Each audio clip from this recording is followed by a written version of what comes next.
अच्छा, again we are making a foundation till now. हम सिर्फ और सिर्फ अभी सारी टर्मिनोलॉजीज को, बहुत सारी चीजें हमने टर्म्स अपने फील्ड में भी सुनी, अगर आप लोग क्यूए में हैं, और अपने इर्द गिर्द बातचीतें होती हुई सुनी अगर आप लोग जॉब में हैं।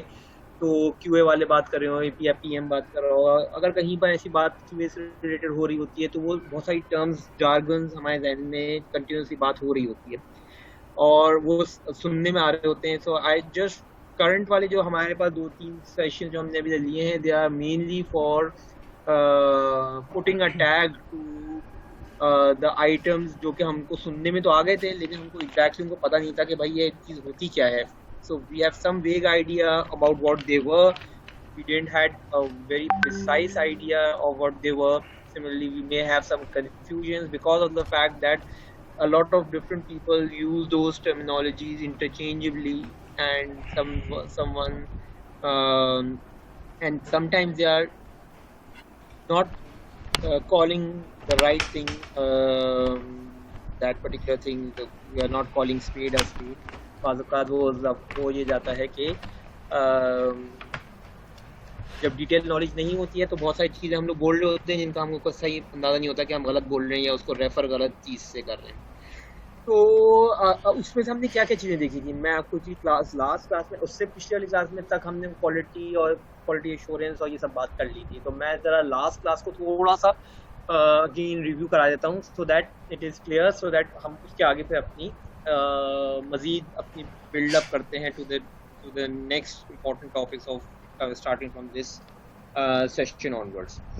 तो हमने ये बात करी कि जनाब क्वालिटी एश्योरेंस का डिपार्टमेंट जब बन गया या क्वालिटी एश्योरेंस का as a part of my organization हो गया, तो उसकी क्या रिस्पॉन्सिबिलिटीज़ हैं।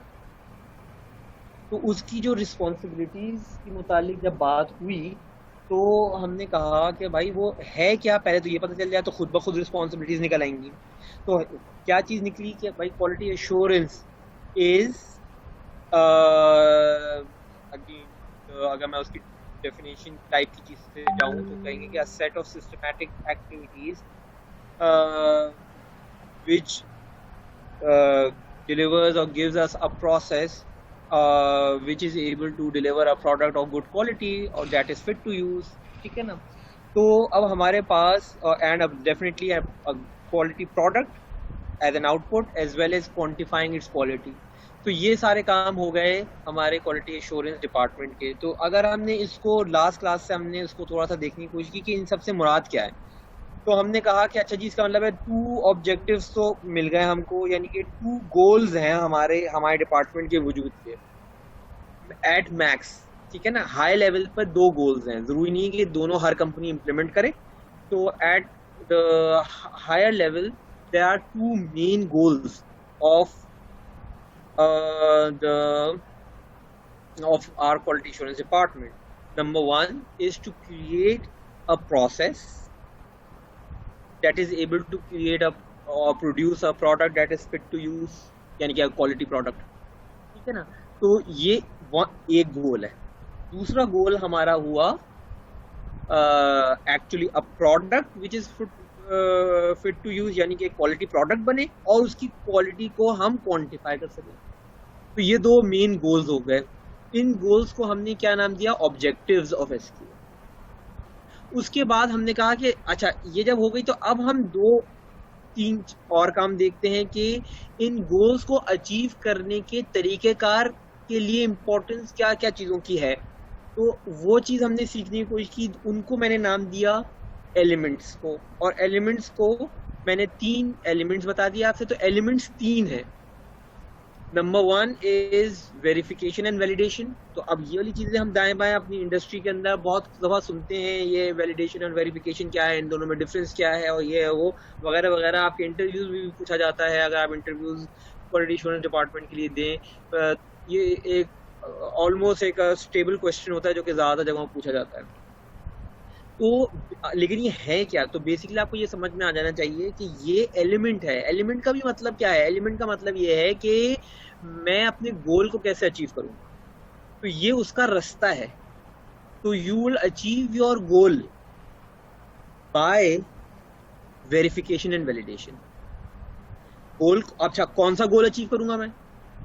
ऑल्दो इसके अंदर कुछ एक्टिविटीज प्रोसेस रिलेटेड भी हैं, लेकिन प्राइमरीली ये वाला गोल, ये वाला जो रास्ता है वेरिफिकेशन एंड वैलिडेशन का, ये primarily is more in direct mapping with your second goal which was the product quality goal, ठीक है ना, यानी कि producing a product that is fit to use.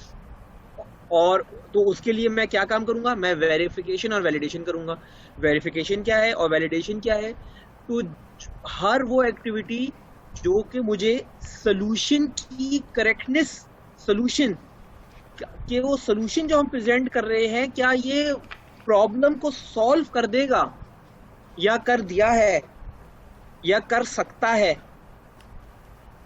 तमाम एक्टिविटीज जो कि ऐसे सवालात का हमें जवाब दे, वो सारी एक्टिविटीज जो एसडीएलसी के अंदर कहीं पर भी लाया करती हो, वो वैलिडेशन एक्टिविटी। और वंस हमें एक राइट सोल्यूशन का पता चल गया है, अब हम उसको कंस्ट्रक्ट करने जा रहे हैं, तो हर वो एक्टिविटी जो कि इस कंस्ट्रक्शन के प्रोसेस में बार बार आके चेक करे कि क्या जो हम कंस्ट्रक्शन करने जिस काम के लिए निकले थे हम वही कर रहे हैं या डिविएट हो रहे हैं कहीं पर दरमियान में, वेरिफिकेशन एक्टिविटीज कहलाती है। तो ये एक रास्ता हो गया जो कि हमारे ये दो एक्टिविटीज, दो सेट्स ऑफ एक्टिविटीज करने से हम, ये रास्ता है जो कि हमको एक गोल तक कुछ हद तक पहुंचा देगा, पार्शियली सही लेकिन पहुंचाएगा। कौन से गोल तक? Fitness of use of the product तक के गोल तक पहुंचाएगा ये। दूसरा है test and evaluation. Test and evaluation again एक और रास्ता है जो कि हमको अपने रास्ते तक, अपने गोल तक पहुंचाएगा। किस गोल तक पहुंचाएगा? ये भी अगेन मोर और लेस ऑलमोस्ट 95-98% तक, this is all again mapped to the second goal which is the product quality goal. So by testing and doing some evaluations, we can see whether our product is fit to use or not. एक बात इसमें याद रखिएगा कि इसके अंदर evaluations जो थी वो प्रोसेस की भी हो सकती थी, लेकिन हमने उसको स्पेसिफिकली एक्सक्लूड कर दिया ताकि हम प्रोसेस की तमाम चीज़ों को तीसरा एलिमेंट बना दें, और जो कि आपको एलिमेंट मैंने बता दिया था कि that is for process improvement. तो वो जो पूरा था वो हमारा तीसरा एलिमेंट हो गया जो कि मैप्ड है to the first goal which is create a process that is fit to use. तो ये तीन हो गए एलिमेंट्स। उसके बाद हमने प्रोसेस इंप्रूवमेंट पे मजीद देखा कि प्रोसेस इंप्रूवमेंट को कैसे अमल में लाया जाएगा। तो हमने देखा कि उसके लिए क्वालिटी प्रोग्राम बनाना पड़ेगा, सॉफ्टवेयर क्वालिटी प्रोग्राम। प्रोग्राम को हमने 3 हिस्सों में डिवाइड किया। उसके अंदर मैं नीचे के 2 से शुरू करता हूं और उसके बाद टॉप पे आता हूं। वो नीचे के 2 क्या था? एस्टैब्लिशमेंट ऑफ मेथोडोलॉजी, मीनिंग के प्रोसेस बनना, पूरा प्रोसेस एसडीएलसी पूरा एंड टू एंड, इनिशिएशन के फेज से लेकर पोस्ट डिप्लॉयमेंट मेंटेनेंस फेज तक हमारी ऑर्गेनाइजेशन क्या कुछ करती है और किस किस तरीके से करती है, और उसके अंदर क्या कुछ वो करने के क्या क्राइटेरिया है, एग्जिट एंट्री क्राइटेरिया है, कौन से आर्टिफैक्ट्स प्रोड्यूस करती है, कौन सी जगहों पे चेक्स एंड बैलेंसेस होते हैं, कौन सी जगहों पे वॉक थ्रूज होते हैं, कौन सी जगहों पे मीटिंग्स होनी चाहिए, कौन सी जगहों पे एसडीएलसीज कौन सा चूज करना चाहिए, एवरीथिंग। उसके बाद ये हो गया एस्टैब्लिशमेंट ऑफ मेथोडोलॉजी, और उसके बेसिस पे मेथोडोलॉजी जब बना रहे हैं तो एसडीएलसी को बना रहे हैं ना, तो एसडीएलसी से क्या चीज निकलेगी? प्रोडक्ट निकलेगा। तो प्रोडक्ट की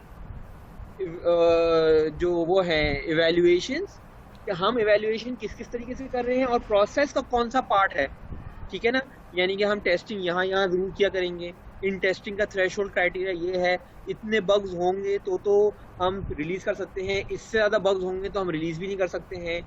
बग्स की प्रायोरिटी का क्या मतलब है, सिवियरिटी का क्या मतलब है, P1 का क्या मतलब है, P4 का क्या मतलब है, P1 के एक्शन आइटम्स क्या होंगे अगर P1 को कोई बग आ जाता है, ठीक है ना। अगर रिलीज हो जाती है विद अ ब्लॉकर हो जाती है तो क्या करें क्या ना करें, वगैरह वगैरह। तो सारी चीज़ें हम, तो वो प्रोसेस इवैल्यूएशन का क्राइटेरिया हो गया, प्रोडक्ट इवेल्युएशन का हो गया, और साथ साथ में जब उससे मल्टीपल टाइम प्रोडक्ट निकलेंगे तो हमारे पास प्रोसेस का इवेल्युएशन क्राइटेरिया भी होना चाहिए। तो वो प्रोसेस इवेल्युएशन का क्राइटेरिया भी उसी थर्ड सेक्शन के अंदर मौजूद है। तो प्रोसेस क्वालिटी और प्रोडक्ट क्वालिटी की इवेल्युएशन ये हमारा थर्ड है। लेकिन हम कितना भी अच्छा SDLC बना दें, उसके अंदर हम ने अगर रिक्वायरमेंट्स के एलिमेंट को अच्छी तरीके से केटर नहीं किया तो मसला हो जाएगा।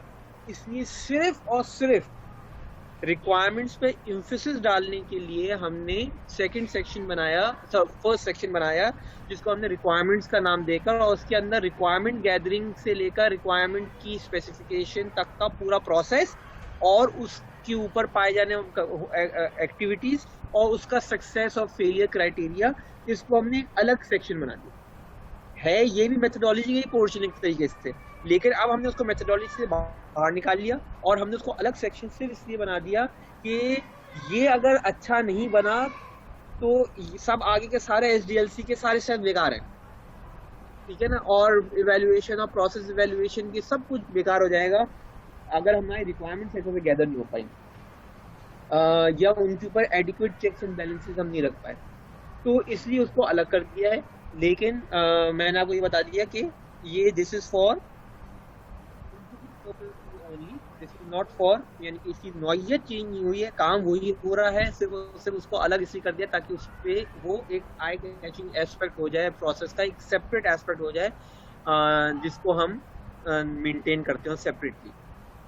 अच्छा, उसके बाद जब हमने ये चीज़ें देख ली थी तो फिर हमने एक साइड टॉपिक उठाया थोड़ा सा कि भाई SQA का पूरे SDLC में कहाँ कहाँ किरदार होता है। मुख्तलिफ एक्टिविटीज़ को हमने देखा था, तो कुछ एक्टिविटीज़ का हमने नाम लिया था और हमने देखा था कि प्रोजेक्ट मैनेजमेंट में और इससे हम जो डेटा बहुत सारा इस पूरे एस्पेक्ट की वजह से जो प्रोसेस क्रिएशन के वक्त हम ऐसा डेटा रखते हैं बहुत सारा, या रखना चाहिए कि जिससे हमारी कंपनी के अंदर ऐसा डेटा खुद ब खुद जमा होता रहे उसके डेटा बैंक के अंदर, कि बाद में उससे वो डिसीजन मेकिंग में दूसरे एस्पेक्ट्स की डिसीजन मेकिंग में फायदा हो जाए। ROI कैलकुलेशन से लेकर प्रॉफिट कैलकुलेशन तक एंड एवरीथिंग, बहुत सारी चीज़ें हम उससे कैलकुलेट कर सकते हैं based on the data which we are putting into our process. तो प्रोसेस के अंदर ऐसे एडिक्वेट पॉइंट्स के ऊपर हम डेटा जरूर रख दें, चाहे खुद से रखें, चाहे हम इंडस्ट्री बेस्ट प्रैक्टिसेस से उठा के रखें, या हम अपनी कंपनी से ही मालूम करके रख लें अदर डिपार्टमेंट से, जैसे कि प्रोजेक्ट मैनेजमेंट का डिपार्टमेंट होता है या बिजनेस सेल्स वाला होता है, यार हम इसके अंदर क्या कुछ डेटा मजीद रख सकते हैं जो कि हम कैप्चर कर लें ताकि आप बाद में उससे डिसीजन मेकिंग कर सकें, ठीक है ना। तो इसका एक मैं छोटी सी एग्जांपल दे देता हूँ मैं आपको। In one of the organization which I was working control software में, तो हमने अपना प्रोसेस जब पहले बनाया था उसके अंदर बहुत सारा डेटा कैप्चर कर रहे थे और अपने पसंद का डेटा कैप्चर कर रहे थे, जाहिर बात है जो हमें रिक्वायर्ड था। बाद में हमको ये बात हुआ कि जब हम चीज़ें लाइव कर देते हैं तो बहुत सारी चीज़ें सपोर्ट, कस्टमर सपोर्ट हमारा ही डिपार्टमेंट था, जाहिर बात है वो कस्टमर सपोर्ट से कुछ चीज़ें आती हैं जो कि वहाँ से आती हैं, लॉग होती हैं। कस्टमर ने फ़ोन करके हमारे कस्टमर सपोर्ट का कहा कि यार ये चीज़ सही नहीं चल रही है, वो चीज़ सही नहीं चल रही वगैरह वगैरह, या उसको कुछ मसले आ रहे हैं। तो वो लोग क्या करते थे, वो लोग कस्टमर सपोर्ट वाले डायरेक्टली हमारे पास जीरा के अंदर टास्क बनाते जाते थे, वो टास्क हमारे पास आ जाते थे। अक्सर बेशतर वो टास्क जो होते थे ना वो एक्चुअल बग्स भी होते थे, कभी कभार वो इन्हांसमेंट होती थी, कभी कभार वो मिसअंडरस्टैंडिंग होती थी, एक्चुअल में वो चीज़ कभी उन्होंने हमको बनाने को कहा ही नहीं था जो उनका बंदा अब रिपोर्ट कर रहा है। तो हमको ये चीज़ निकालने की ज़रूरत, पहले हम जो थे हम जीरा टिकट है, बस जीरा टिकट है ख़त्म, बग के तौर पे डाल दिया उसने, हम उसको या तो क्लोज मार्क कर देते थे अगर वो फालतू का होता था, यानी कि वो अगर इनकरेक्ट होता था, नहीं है तो हम उसको अगली स्प्रिंट्स में हम फिक्स करने लगते थे। लेकिन एक वक्त में ये आया कि जनाब उन्होंने हमसे ये पूछा, हमारी मैनेजमेंट ने, कि ये मुझे बताओ कि how much cost we are incurring from the live sites, मतलब एप्लीकेशन से लाइव करने के बाद हम कितनी कॉस्ट उस पर इनकर कर रहे हैं, मीनिंग कि वहाँ से कितने बग्स रिपोर्ट हो रहे हैं जिनको हमें फिक्स करना पड़ रहा है, ठीक है ना। तो ये अभी तक तो हमने कहा कि अच्छा जी ये हम कैसे, अभी तो हो ये रहा है कि हम जीरा का डायरेक्टली जो हमारा CSR होता है, कस्टमर सपोर्ट रिप्रेजेंटेटिव होता है, वो डायरेक्टली जीरा के अंदर वो ऐड कर देता है और उसकी डिस्क्रिप्शन, सिवियरिटी, ये वो जो कुछ भी होते हैं वो करके ऐड कर देता है. We are not maintaining from which source we are getting that bug. क्या ये इंटरनल टेस्टर ने डाला था या CSR ने डाला था, उसकी हम कोई कैप्चर नहीं कर रहे हैं. सच यूजर का नाम देख के आप अंदाजा कर लें तो एक अलग बात है, लेकिन ऐसा वो नहीं होता. अब हम दूसरी चीज होती है कि यूजर के नाम से अगर अंदाजा करना है तो बहुत सारी जगहों पे CSR जो है ना वो नहीं डाल रहे होते. CSR तो डाल रहा होता है जीरा एज पर प्रोसेस, लेकिन होता क्या था कि हमारे भी मैनेजर साहब के पास उस कंपनी के जो हमारा क्लाइंट है उसका कॉल आई, तो वो बंदा थोड़ी जीरा में डालता है. मैनेजर वो हमें ईमेल कर देता था, यार ये चीज कस्टमर रिपोर्ट कर रहा है इसको डाल दो जीरा के अंदर, ठीक है ना. तो हमारा टेस्टर जो होता था वो उनकी ईमेल को देख के कॉपी पेस्ट करके जीरा आइटम बना लेता था. अब ये है तो एक्चुअल लाइव का ही बग, लेकिन रिपोर्टर हमारा टेस्टर ही है. तो इवन नामों के साथ भी आप यू कैन नॉट डिस्टिंग्विश कि वेदर अगर आबिद मुनीर साहब ने डाला है तो ये आबिद मुनीर साहब एज अ टेस्ट.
ठीक है ना. तो डिफेक्ट DRE एक मेट्रिक होता है जो कि क्वालिटी वाले इस्तेमाल करते हैं, डिफेक्ट रिमूवल एफिशिएंसी, ठीक है ना. सो दैट इज की भी नहीं थी, कुछ भी हो सकता है, XYZ फैक्टर हो सकते हैं, ठीक है ना.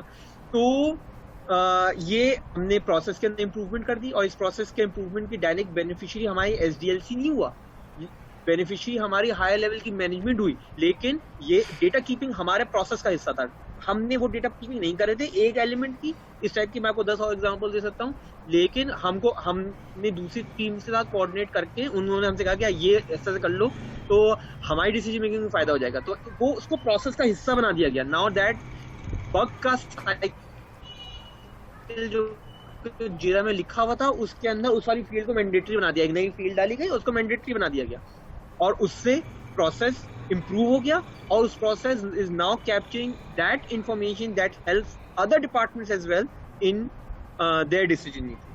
तो हम जब प्रोसेस बना रहे होते हैं तो हमारे ऊपर इस टाइप की बहुत सारी चीजें आ जाती हैं कि now we have to keep the correct data. Initially we might not be aware of what else data, लेकिन gradually being owner of the process हमारे तरफ दूसरी डिपार्टमेंट से रिक्वेस्ट आना शुरू हो जाती हैं, और हम उनको SDLC के प्रोसेस के अंदर कि SDLC चल ही रहा है, इसके अंदर ये भी अगर डेटा हम कीपिंग कर दें तो इसके मल्टीपल बेनिफिट्स हो जाएंगे other areas of the organization के लिए.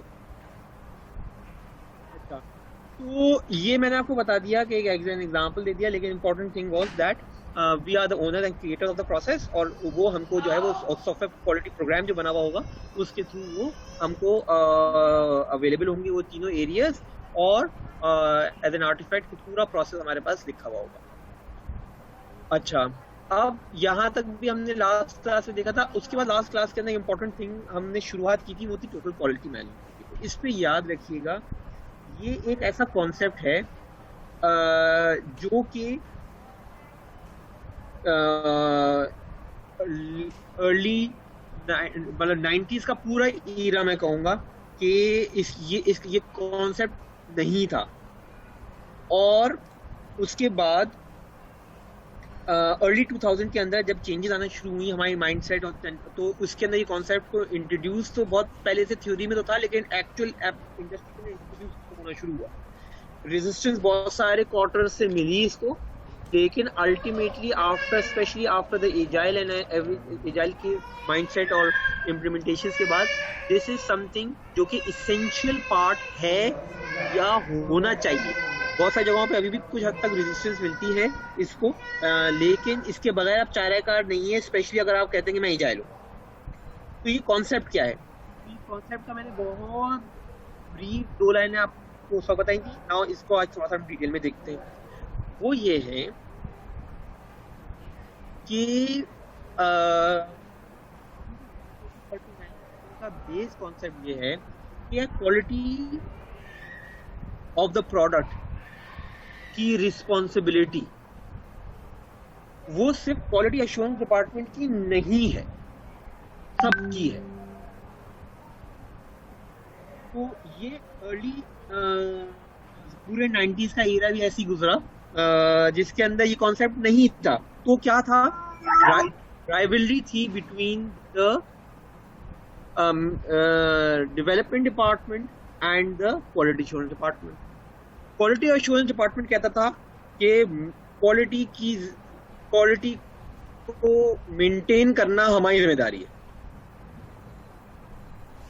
जब वो कहता था तो, और एक्चुअली ये काम होता था। हमने जब अपना कैरियर स्टार्ट किया उस वक्त भी बहुत सारी ऑर्गेनाइजेशन में होता था कि क्वालिटी एश्योरेंस डिपार्टमेंट आखिर में ओके करेगा तो प्रोजेक्ट मैनेजर रिलीज कर सकता है, वरना प्रोजेक्ट मैनेजर भी कुछ नहीं कर सकता था। रिलीज का इख्तियार सिर्फ क्वालिटी एश्योरेंस मैनेजर के पास होता था। तो अब अगर कोई अच्छा बंदा है तो अच्छे से मुराद ये है कि अंडरस्टैंडिंग बंदा है तो वो क्रिटिकलिटी ऑफ द सिचुएशन देख के कुछ ऊपर नीचे कर लेता था। कोई बहुत ही ज्यादा स्ट्रिंजेंट और उसूल पसंद किस्म का बंदा है तो कहता है कोई मसला नहीं है, SLA में अगर हमें पेनल्टी लग रही है तो लगने दो कंपनी पर, लेकिन मैं उसके साथ नहीं रिलीज कर रहा, तो वो कुछ नहीं हो सकता था। तो क्वालिटी वो क्योंकि वो कह रहे हैं कि देखो मेरे ऊपर नाम आएगा, मतलब मेरे ऊपर था, मेरे डिपार्टमेंट के ऊपर आएगा। कोई बंदा कल को खड़े हो कह सकता है कि यार तुम्हारे डिपार्टमेंट ने क्या टेस्ट किया, वो तो उस वाले जगह पे बग आ रहा है, ठीक है ना। तो उस वक्त कौन इन्वेस्टिगेट करेगा? जब क्लाइंट का फोन डायरेक्टली हमारे किसी मैनेजर के पास आएगा तो कौन इस वक्त इन्वेस्टिगेट करता फिरेगा कि यार ये तो म्यूचुअल अंडरस्टैंडिंग से जाने दिया था, या कस्टमर ने खुद इजाजत दी थी कि जाने दिया था, भूल गया कस्टमर। तो they were extra cautious as well as they were मतलब as quality they were very much हम ऐसी चीज करेंगे कि हम कह सकते हैं कि ये मैंने डिलीवर किया। तो अब ना, लेकिन उसकी वजह से जरूरी नहीं कंपनी की चाहतें और ख्वाहिशात कई बार डिफरेंट होती हैं। वो कहते हैं ना, मौके की नज़ाकत देखते हुए आप कहते हैं कि यार अभी ये चीज़ भाई इसके साथ कर दो यार, इससे बेहतर है कि पेनल्टी पड़े हम पे, या कस्टमर जो है ना वो आग बगुला हो जाए, सही ना, रिपोर्ट कर देते हैं, मतलब इसको अपने पास रख लेते हैं। कस्टमर जब तक उस तक पहुंचेगा, जब तक पीछे हम पैच कर देंगे। मतलब बहुत सारी चीज़ें की जा सकती हैं जो कि even that is not wrong until unless कि आप 2 नंबर काम ना करें। आप कस्टमर को अगर आप किसी तरीके से ऑन बोर्ड कर सकते हैं उस पर, तो then again we can maybe do away with those type of things. अच्छा, तो मैंने आपको बताया था क्वालिटी एश्योरेंस डिपार्टमेंट ये कह रहा होता था कि भाई quality is my, maintaining of the quality is my domain and I will give the go ahead. अच्छा, अब डेवलपर्स जो थे, अगेन developers are mostly delivery oriented rather than quality oriented. तो माइंडसेट का फर्क है। तो वो लोग कहते थे बहुत सारी चीज़ें जल्दी जल्दी निकालो, ये भी होता है। जल्दी निकालने में, डेवलपर करके कोड करने में, देने में, खुद भी अपने पास टेस्ट नहीं करते थे, बस किया और जल्दी से क्यूए को पकड़ाया and so on and so fourth. तो अ लॉट ऑफ टाइम्स ये भी होता था। तो वो क्योंकि उनके खुद जल्दी के चक्कर में यार काइंड ऑफ कभी कभार वो लोग अनसही चीज़ें भी हमें डिलीवर कर देते। तो ये उसकी राइवलरी थी। ऊपर से जब उनकी चीज कभी उन्होंने कहा कि ये इतना छोटा सा तो एरर है, जाने दो इसको, इसके साथ में रिलीज तो निकालो, लेकिन फॉर एग्जांपल पॉलिटिशियन वालों ने नहीं डालने दी, तो इस तरीके की ना राइवलरी बनना शुरू हो गई थी। और वो राइवलरी बड़ी पीक 90s में और अर्ली 2000 में बहुत पीक पे चली गई थी। उसके अंदर यहाँ तक भी बात हो गई थी कि डेवलपर्स कहते थे कि यार मैंने जो कोड किया है ना, मुझे पता है इसके अंदर 5-6 इश्यूज हैं, तुम लोग क्यूए वाले जरा निकाल के दिखाओ वो बग्स, मैंने भी अच्छे से छुपा के बग्स रखे हैं, ठीक है ना। तो इस टाइप की भी। अब now this is internal rivalry से हमें मिल क्या रहा है, कुछ भी हासिल नहीं हो रहा, ठीक है ना। तो आज क्यूए वाला नहीं भी निकाल सकता है तो ना निकाले, कल को कस्टमर निकालेगा तो क्या होगा, कंपनी का नाम ही खराब होगा ना। तो तो अल्टीमेटली हुआ ये कि उसकी वजह से अ लॉट ऑफ एरियाज जहाँ पर टसल बहुत ज़्यादा थी वहाँ पर बैड क्वालिटी प्रोडक्ट्स बाहर जाने लगी, और that will definitely that affected a lot of things. तो इस वाली चीज़ को ख़त्म करने के लिए, और ख़ासतौर पे जब एजाइल के बारे में बात आई कि यार हमें क्विकर देना है रिलीजेस ज़्यादा देन के एक्सटेंसिव, अच्छा इसकी वजह से एक्सटेंसिव क्यूए साइकिल बनना शुरू हो गया। क्यूए वाले कहते थे कि यार है बग ढूंढते रहो भाई, है बग नहीं मिल रहा है वगैरह वगैरह। तो क्विकर साइकिल नहीं हो सकते थे इसमें, या मुश्किल हो रहे थे। तो इसके अंदर ये कहा गया कि यार क्वालिटी इज एवरीवन्स रिस्पॉन्सिबिलिटी। हम एक कंपनी के तौर पे काम करें रादर देन के छोटे छोटे ग्रुप की तरह से और आपस में एक दूसरे से राइवलरी वाला काम करें। तो क्वालिटी एश्योरेंस डिपार्टमेंट से कहा गया कि यार quality maintenance is everyone's responsibility. आपका जाहिर बात है कि वो प्राइमरी रोल है, लेकिन आपसे वो प्राइमरी रोल नहीं कोई निकाल रहा है, लेकिन ये हम सबकी रिस्पॉन्सिबिलिटी। और डेवलपर्स को भी कहा गया, या डेवलपर्स का माइंडसेट को ये चेंज किया गया कि देखिए क्वालिटी एश्योरेंस डिपार्टमेंट के पास एक limited set of time, resources and expertise है, ठीक है ना। He is not viewing your code, ठीक है ना। He is under staff, lot of times 3:1 का रेशियो होता है, 3 डेवलपर पे 1 QA रखा जाता है। ये मैं आपको अच्छी कंपनी और रीजनेबली अच्छी कंपनी का बता रहा हूँ। मेजॉरिटी ऑफ द कंपनीज के अंदर जो है वो 5-5, 6-6, 8-8 डेवलपर्स पे 1 QA रखा हुआ होता है, और मल्टीपल प्रोजेक्ट्स को वो स्विच कर रहा होता है। तो उनका कि भाई यहाँ पे इतनी टाइम बैंडविड्थ नहीं है कि आप जाके चैलेंज देख के आप देख के चले जाते हो क्या ढूंढ के निकालना, ठीक है ना। तो भाई नहीं निकाल सकता, या होता ना निकाल पाए तो फिर क्या। तो उसके लिए ये हुआ कि यार आप कोलैबोरेटिवली आप करें, आप बताएं कि यार कौन से एरियाज मैंने ये जो कोड किया है इसमें कौन से एरियाज इफेक्टेड एरियाज हैं, कहाँ कहाँ पर इसका रिफिल इफेक्ट आप आइडेंटिफाई करके उसको दें, ठीक है ना। क्योंकि कोड आपने किया है, आपको पता है कि मैंने यहाँ से चीज़ हिलाई है तो इसके कहाँ का रिपल इफेक्ट जा सकते हैं, क्योंकि ये सेम कोड बेस है या सेम क्लास है, उस वाले मेथड में मैंने चेंज किया है तो ये मेथड और 25 जगह से कहाँ से कॉल हो रहा है, and so on and so fourth. कुछ हद तक यूनिट टेस्टिंग आप करके दें, कुछ हद तक टेस्टिंग आप अपने एंड पे करके दें, ब्रोकन कोड मत दिया करें। तो इस टाइप के कई सारे प्रोसेस प्रोसीजर्स लगाए गए। वो इसीलिए है कि जनाब क्वालिटी जो है वो सबकी responsibility. Eight the end of the day अगर प्रोडक्ट अच्छा गया तो ये नहीं कहा जाएगा कि क्वालिटी एश्योरेंस डिपार्टमेंट वालों को कि भाई तुम बड़े अच्छे बच्चे हो, या अगर बहुत ख़राब किया गया तो ये कहा जाएगा कि यार तुम बहुत ख़राब हो, या ये डेवलपर को कहा जाएगा। देखो पूरी टीम ही आएगी उसके अंदर, टीम में सभी लोग शामिल हैं। तो अब जो कॉन्सेप्ट है वो ये है कि भाई आप as a developer you should identify कि कौन कौन से एरियाज हैं, उनको खुद से पहली बात तो ये कि बगी कोड ना करने की कोशिश करें, नंबर 1। नंबर 2 ये क्योंकि आप भी क्वालिटी के रिस्पॉन्सिबल हैं। नंबर 2 आप जो है वो अगर कहीं पर आपको खदशात है तो आप क्वालिटी एश्योरेंस वाले को बताएं कि यार मैंने कोड किया है, ये वाला एरिया बहुत कॉम्प्लेक्स लग रहा है तो इसको ज़रा थॉरली टेस्ट कर लेना, और इसके जगह मुझे लग रहा है कि रिपल इफेक्ट उस वाले मॉड्यूल में भी जाएगा। Now he can focus more on that testing, ठीक है ना। और सिमिलरली क्वालिटी एश्योरेंस डिपार्टमेंट वाला भी मुख्तलिफ चीज़ों को टेस्ट करेगा, अपनी एक्सपर्टीज को भी इस्तेमाल करेगा, and at the end of the day when we will deliver thing it is of high quality, and उसका credit and everything would go definitely to the whole team rather than any one department. अच्छा, अब एक और सवाल इसके अंदर ये ज़रूर आ जाता है कि प्रोसेस, जब हम प्रोसेस की बात भी करते हैं तो देन अगेन ये बहुत सारी चीज़ें हमारे प्रोसेस से रिलेटेड भी हैं इसके अंदर। तो प्रोसेस के ओनर्स भी कुछ होंगे, तो प्रोसेस के ओनर्स भी इसके अंदर एक स्टेक होल्डर बन गए। तो apart from the mindset it is also something जो कि जिसको हमको एक तो मैं जैसे कहा कि माइंडसेट चेंज करना है, लेकिन उसकी कुछ हद तक चीज़ें हमको प्रोसेस ओनर्स के थ्रू हमको प्रोसेस के अंदर भी चेक्स एंड बैलेंसेस रखने हैं। तो ये जो चेक्स एंड बैलेंसेस हैं दे वुड आल्सो इंश्योर कि things are getting caught up front as soon as possible in the earlier stages of the application development rather than at the latter area where there is much more difficulty in rectifying those issues. अच्छा, तो ये इसका क्या मतलब है?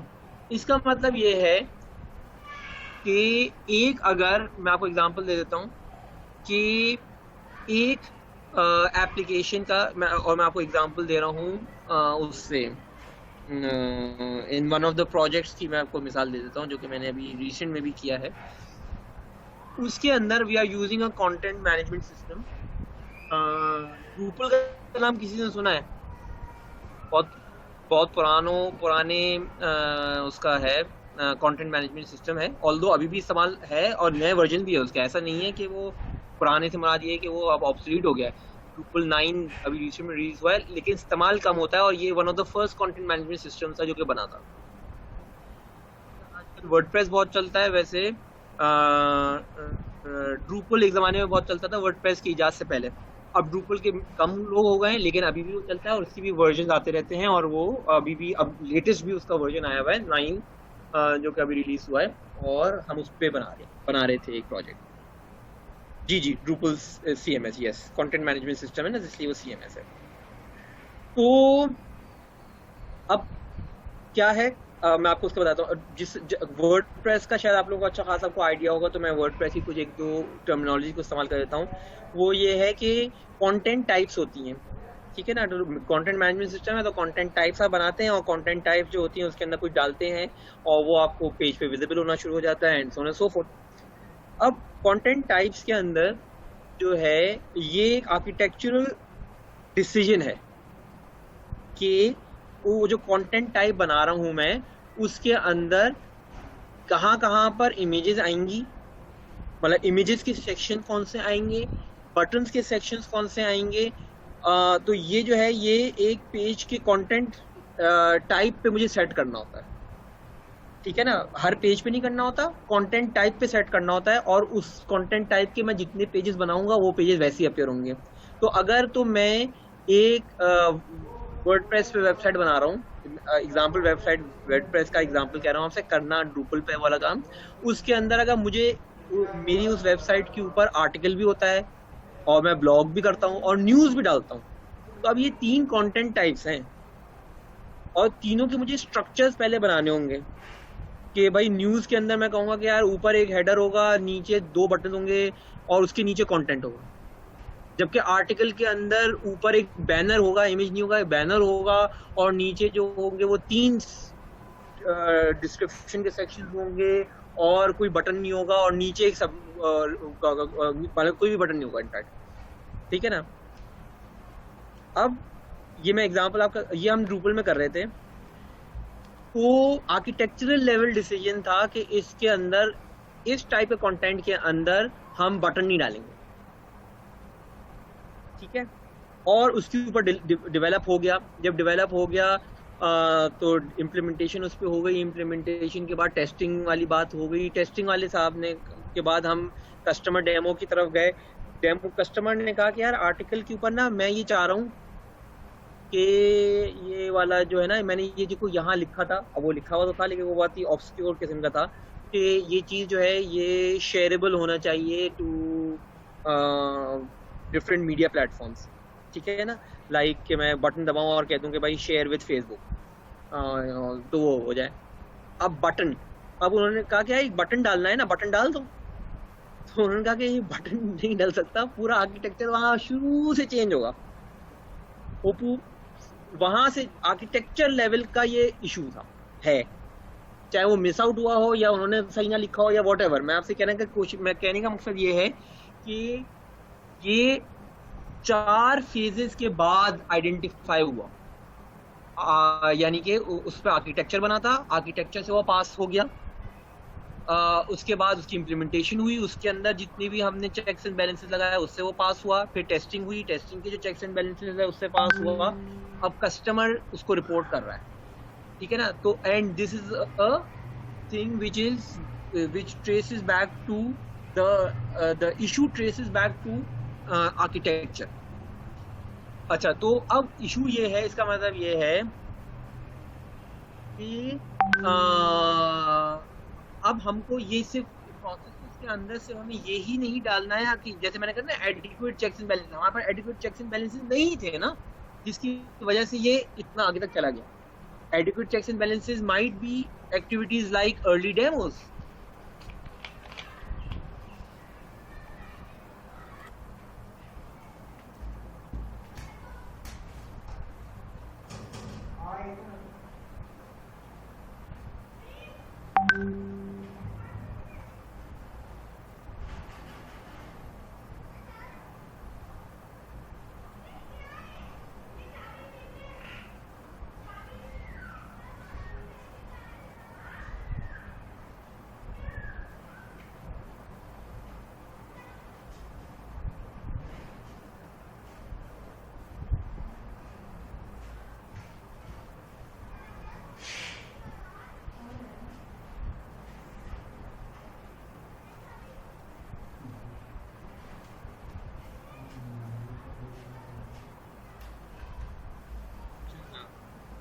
चले वहीं से कंटिन्यू कर लेते हैं।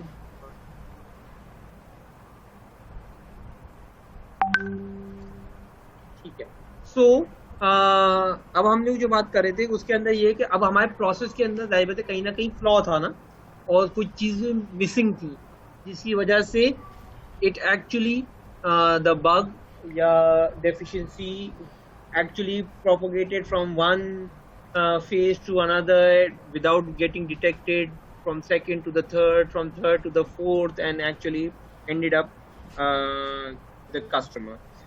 So now process owners में हमने बात की होगी कौन सी हम चीजें मजीद ऐड कर सकते हैं। दूसरी चीज क्या हमके लिए इम्पोर्टेंट बन गई, वो ये है कि detection of the problem is one important element. Detection of a problem is one important, not a problem. ठीक है ना, है ये बहुत important, लेकिन वो जितने लेटर फेज में होता है उतनी कॉस्ट ऑफ रेक्टिफिकेशन बढ़ जाती है। तो अगर आर्किटेक्चर में ही पकड़ा जाए तो उसकी सबसे लोएस्ट कॉस्ट होगी। अगर आर्किटेक्चर का बग डिजाइन उसमें इम्प्लीमेंटेशन में पकड़ा जाए और रेक्टिफाई हो जाए तो उसकी कॉस्ट पिछले वाले से थोड़ी बेहतर होगी, ज्यादा होगी, लेकिन फिर भी कम होगी। अगर वो टेस्टिंग में पकड़ा जाएगा तो अब उसकी कॉस्ट और बढ़ जाएगी, cost of rectification, because of the fact कि उसकी बेसिस पे बहुत सारे डिसीजन ले लिए गए होंगे डेवलपर ने। ठीक है ना, उसके बाद अगर उस पे होगा और आगे की फेजेस में यानी कि मेंटेनेंस फेज में होगा तो उसकी कॉस्ट और बढ़ जाएगी उसकी रेक्टिफिकेशन की, क्योंकि उस जैसे वो अगर वो एक कंपोनेंट की फॉर्म में बना के हमने 27 जगह और इस्तेमाल कर लिया था अपनी वेबसाइट करना उसी जगह पे, ठीक है ना, उसी एप्लीकेशन को, तो हमें और प्रॉब्लम आ सकता है, उसकी कॉस्ट ऑफ रेक्टिफिकेशन बढ़ती जाती है। तो इसका मतलब ये है कि हमको एज अर्ली एज पॉसिबल उसको डिटेक्ट करना है। तो डिटेक्ट करना है, दैट इज वन थिंग। मैंने आपसे कहा detection of an bug is an important aspect, लेकिन उससे भी ज्यादा इंपॉर्टेंट एस्पेक्ट हो गया कि detection of the bug near its origin, या इन दैट फेज, या very near to that phase where it originated. और इससे भी ज्यादा इंपॉर्टेंट थिंग ये हो गई कि जहां पर हमने उसको कहा कि हम एरर होने ही क्यों दें, हम प्रिवेंशन पे क्यों ना काम करें। तो प्रोसेस ऐसा हो आपका जिसके अंदर कुछ ऐसे चेक्स एंड बैलेंसेस हों कि rather than a thing getting inserted, यानी कि a bug getting into the system and then getting detected, whether it's in the same field then getting detected and then rectified, इससे बेहतर चीज ये नहीं है कि it is prevented right into the system in the first place, so that will help us. तो फिर बहुत सारी जगहों पे प्रिवेंशन के कुछ स्टेप्स हैं, कुछ तरीके प्रोसेस के अंदर बहुत सारी चीजों को मॉडिफाई किया। इसका ही मैं छोटी सी आप मिसाल देता हूँ। वायर फ्रेमिंग या प्रोटोटाइपिंग का कॉन्सेप्ट, ये बहुत ज्यादा इन हुआ है पिछले 5-6 साल से, 5-6 साल से आप कह लें। That is a practice of prevention. तो ये इंट्रोड्यूस हुई, एक प्रैक्टिस इंट्रोड्यूस हुई, इसका पर्पस ही प्रिवेंशन है कि यार रादर देन कि I try to do the code and then will be able to show you, why not I can just create a mock और a prototype and then show you without doing any actual code. ठीक है ना। और उसके through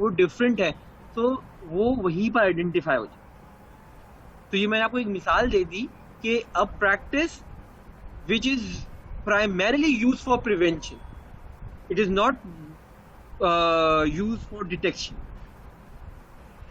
ठीक है ना। UAT is meant for detection. Even अगर हम एजाइल की बात कर रहे हैं तो post sprint demos are part of detection method. ठीक है ना। लेकिन ये प्रिवेंशन के, अभी हमने कुछ भी कोड नहीं लिखा है, पहले ही एक स्ट्रक्चर बना दो कि देखो ऐसा ऐसा ऐसा चलेगा, क्या यही चाह रहे हो ना तुम? अगर वो कहता है हाँ मैं यही चाह रहा हूँ, तो फिर अब हम जो आगे काम करेंगे तो देयर हाईली लाइक्लीहुड कि हमसे गलती हो, रादर देन कि हम एक टेक्स्ट को पढ़कर और उससे कुछ बनाने की कोशिश करते हैं और बनाने के बाद हमसे गलतियां हो जाती और उसके बाद हम उसको रेक्टिफाई कर लेते हैं। जनाब, तो ये तो पिछली क्लास से कुछ टॉपिक्स बच गए थे, ये यहाँ पर ख़त्म हुए। अब any questions till now? Otherwise we can move to the next topic. Sir ये सेकंड डेफिनेशन का जो लास्ट पार्ट है ये बता दें ना? ये वाला सर फ्रॉम क्वालिटी इंस्पेक्शन। जी जी जनाब। हाँ, तो देखिए ना, a vision of quality that shifts from detection to prevention. ठीक है ना, ये बात समझ में आ गई। इसका मतलब इसको अदर वर्ड्स में क्या लिखा गया है? From quality inspected into the software product to product design and built into the product. ठीक है ना। इसका मतलब ये है कि यानी कि ऐसी क्वालिटी जो कि हम बाद में पकड़ते थे और इंस्पेक्ट के फॉर्म में ना, इंस्पेक्शन का मतलब है टेस्टिंग फेज हो या किसी भी डेमो का फेज हो, किसी भी जगह पे इंस्पेक्ट होती थी वो क्वालिटी, उसके थ्रू डिटेक्ट होता था उसके अंदर के फॉल्ट्स और फिर वो रेक्टिफाई होता था। तो क्वालिटी जो थी वो बेसिकली इंस्पेक्ट होने के बाद बेहतरी की तरफ जाती थी। पहले तो एक प्रोडक्ट बन जाता था, फिर क्वालिटी इंस्पेक्शन की based on the detection of the flaws, वो जब रेक्टिफाई होते थे तो एक्चुअली अब वो क्वालिटी की तरफ बढ़ता था प्रोडक्ट, यानी कि उसकी क्वालिटी में इजाफा हो रहा था। अब हम ये कह रहे हैं कि नहीं, वो जो बिल्डिंग के प्रोसेस के अंदर ही क्वालिटी बिल्ट इन होती है। ठीक है ना। एडिक्वेट मेजर्स हो हर फेज के अंदर पाए जाने वाले लोगों के साथ में कि they are able to correlate कि मैं जो चीज बना रहा हूँ ना वो इसके यही चीज बना रहा हूँ जो कि मैं बन रहा है, रादर देन कि कोई और बंदा कहे कि जो अगेन क्वालिटी वाला पहले चेक करता था ना कि क्या तुमने वो बनाया जो कि लिखा हुआ था। ठीक है ना। अब हम इतनी चीजें उसको विजिबल कर रही है बनाने वाले को ही कि वो खुद भी देख रहा है कि मैं जो चीज बना रहा हूँ क्या ये वही है या नहीं है। तो इसका मतलब क्या हुआ, वो क्वालिटी अब now built into the system होती जा रही है। और क्योंकि TQM का प्रोसेस ये है कि हर एक बंदा इसकी रिस्पॉन्सिबिलिटी ले, तो बनाने वाले की भी जिम्मेदारी है कि जब उसको सारे टूल्स, मैकेनिज्म्स और वो वेज एंड मीन्स अवेलेबल कर दिए हैं जहां से वो देख सकता है कि मुझे बनाना क्या है, तो वो और क्या चीज आखिर में चेक होगी या क्या प्रॉब्लम स्टेटमेंट है जिसको सॉल्व करना है, तो वो एक्चुअली वो अपने काम करते वक्त ही उन सब चीजों का ख्याल रखे। और ये भी उसे पता है कि मेरी रिस्पॉन्सिबिलिटी भी है क्वालिटी होना सिस्टम के अंदर। तो इन तमाम तरह की वजह से ही at the time of creation will build the quality into the product. ठीक है ना। Thank you.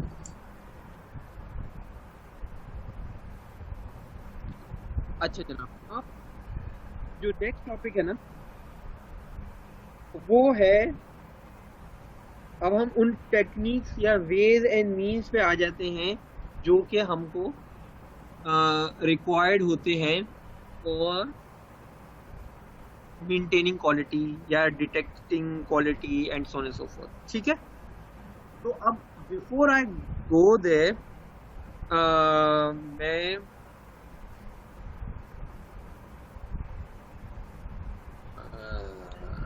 Before I go there मैं जरा पहला वाला ये लेक्चर 3 है या लेक्चर 4 है? क्योंकि उसका टाइटल जो है वो लेक्चर 4 लिखा है। जी हाँ जी जो हम लेक्चर 4 ही कर रहे हैं।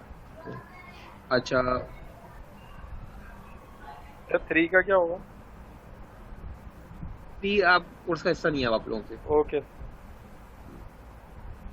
तो 3 थ्योरी का एस्पेक्ट है जो कि हमारे लिए रीजनेबल इम्पोर्टेंस मेरे नज़दीक रखता है, लेकिन प्रैक्टिकली स्पीकिंग उसकी कोई प्रैक्टिकल बहुत ज़्यादा वैल्यू नहीं थी, नंबर 1।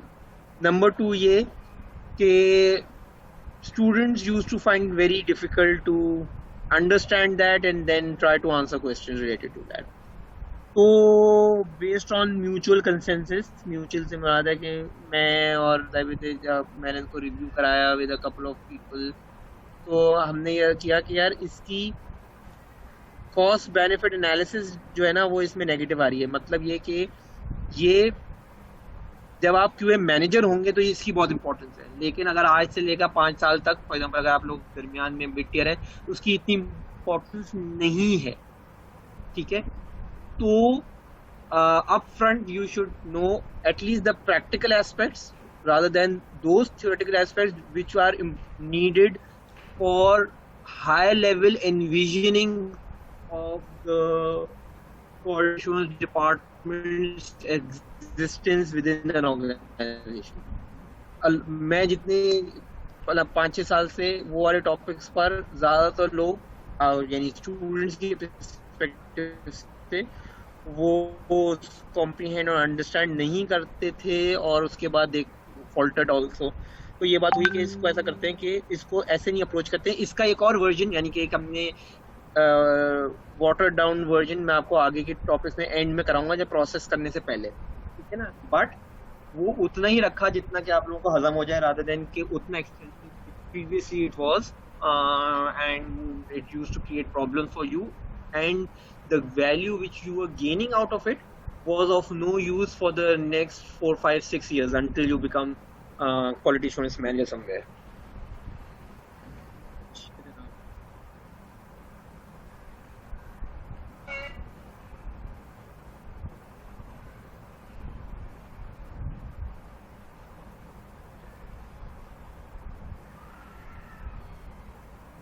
मुझे 1 मिनट दीजिएगा, मैं जरा पुराने टॉपिक को वापस ले आऊँ। हाँ, ये आपको नजर आ रहा होगा। I am not going to start the slide show for this. मैं सिर्फ यहाँ से आप लोगों को ये दिखा दूँ कि ये आपको आइडिया हो गया है कि एक है क्वालिटी कंट्रोल का एरिया,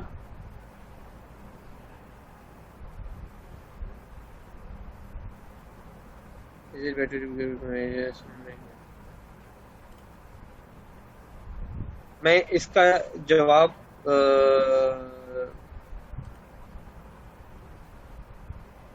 चले मैं टॉपिक शुरू करने से पहले दे देता हूँ वरना फिर टॉपिक में फिर मैं लंबा फंस जाऊंगा। अच्छा, देखिए मेरा जो माइंडसेट है मैं अपने पर्सपेक्टिव से आपको जवाब दे सकता हूँ उसका, और ये माइंडसेट मेरा अकेले का नहीं है, ये आई based on my mentors, my seniors, मेरा एक बना माइंडसेट, हमारी जनरेशन के बहुत सारे लोगों का शायद ऐसा ही है। और तो हम वही चीज़ रेकमेंड करूँगा, एटलीस्ट मैं वही चीज़ रेकमेंड करूँगा, लेकिन then it's up to you and the circumstances to determine whether what is the correct answer और what is the more appropriate answer for you. अब मैं आपको ये बताता हूँ कि for me acquiring a higher position with not that much of an experience will cause more harm than gain. The only gain is a bit of maybe prestige, जो कि आप अपने CV पे लिख सकते हैं, and maybe a bit of increment in the form of your pay.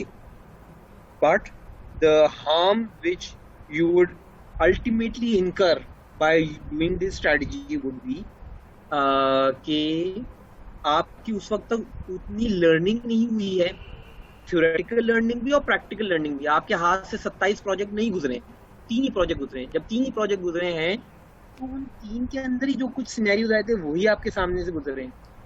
तो you are now not a good decision maker because of the fact your knowledge is limited, theoretical knowledge भी और practical aspect से।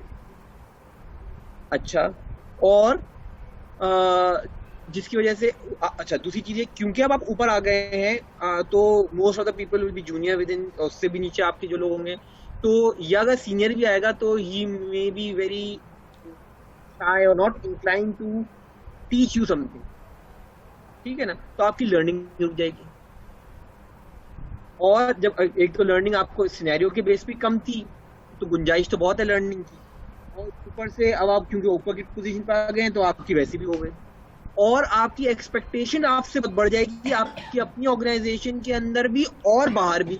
अब आप QA manager हो गए हैं या लीड हो गए हैं अपने क्यूए के, या आप डेवलपमेंट की लीड हो गए हैं, 2 साल का एक्सपीरियंस है और आपका लीड लगा हुआ है, क्या आपको अच्छा लगेगा कि अगली जगह पे आप सीनियर सॉफ्टवेयर इंजीनियर के तौर पे चले जाएं?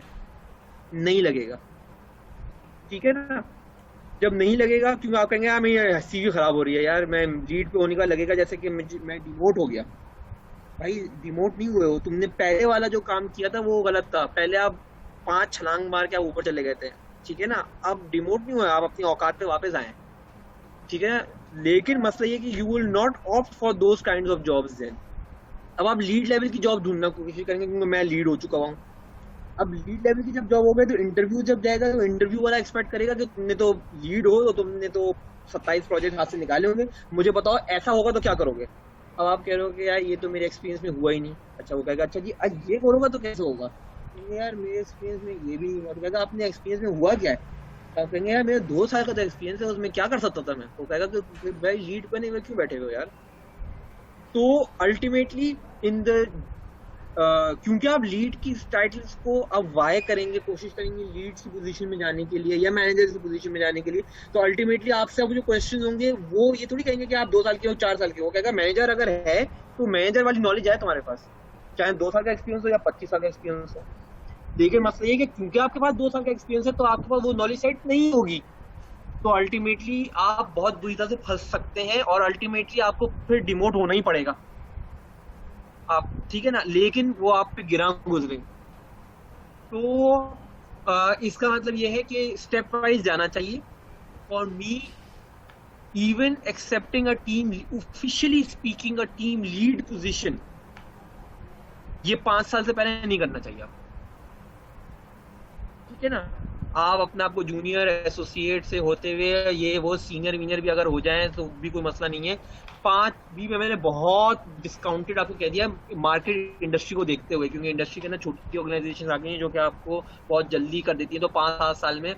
वरना मेरे पर्सपेक्टिव से 5 साल पे आप 5 या 6 साल पे आप सीनियर के लिए क्वालिफाई करते हैं और मजीद 3 से 4 साल आप काम करेंगे तो आप 8 या 9 पे आपको लीड की एक्सेप्ट करना चाहिए और 12-13 से पहले आपको मैनेजर की पोजीशन एक्सेप्ट नहीं करनी चाहिए। इवन अगर आपकी कंपनी कहती है भाई ले लो, तो मैं नहीं ले रहा भाई क्योंकि मुझे ये आगे मसला करेगी।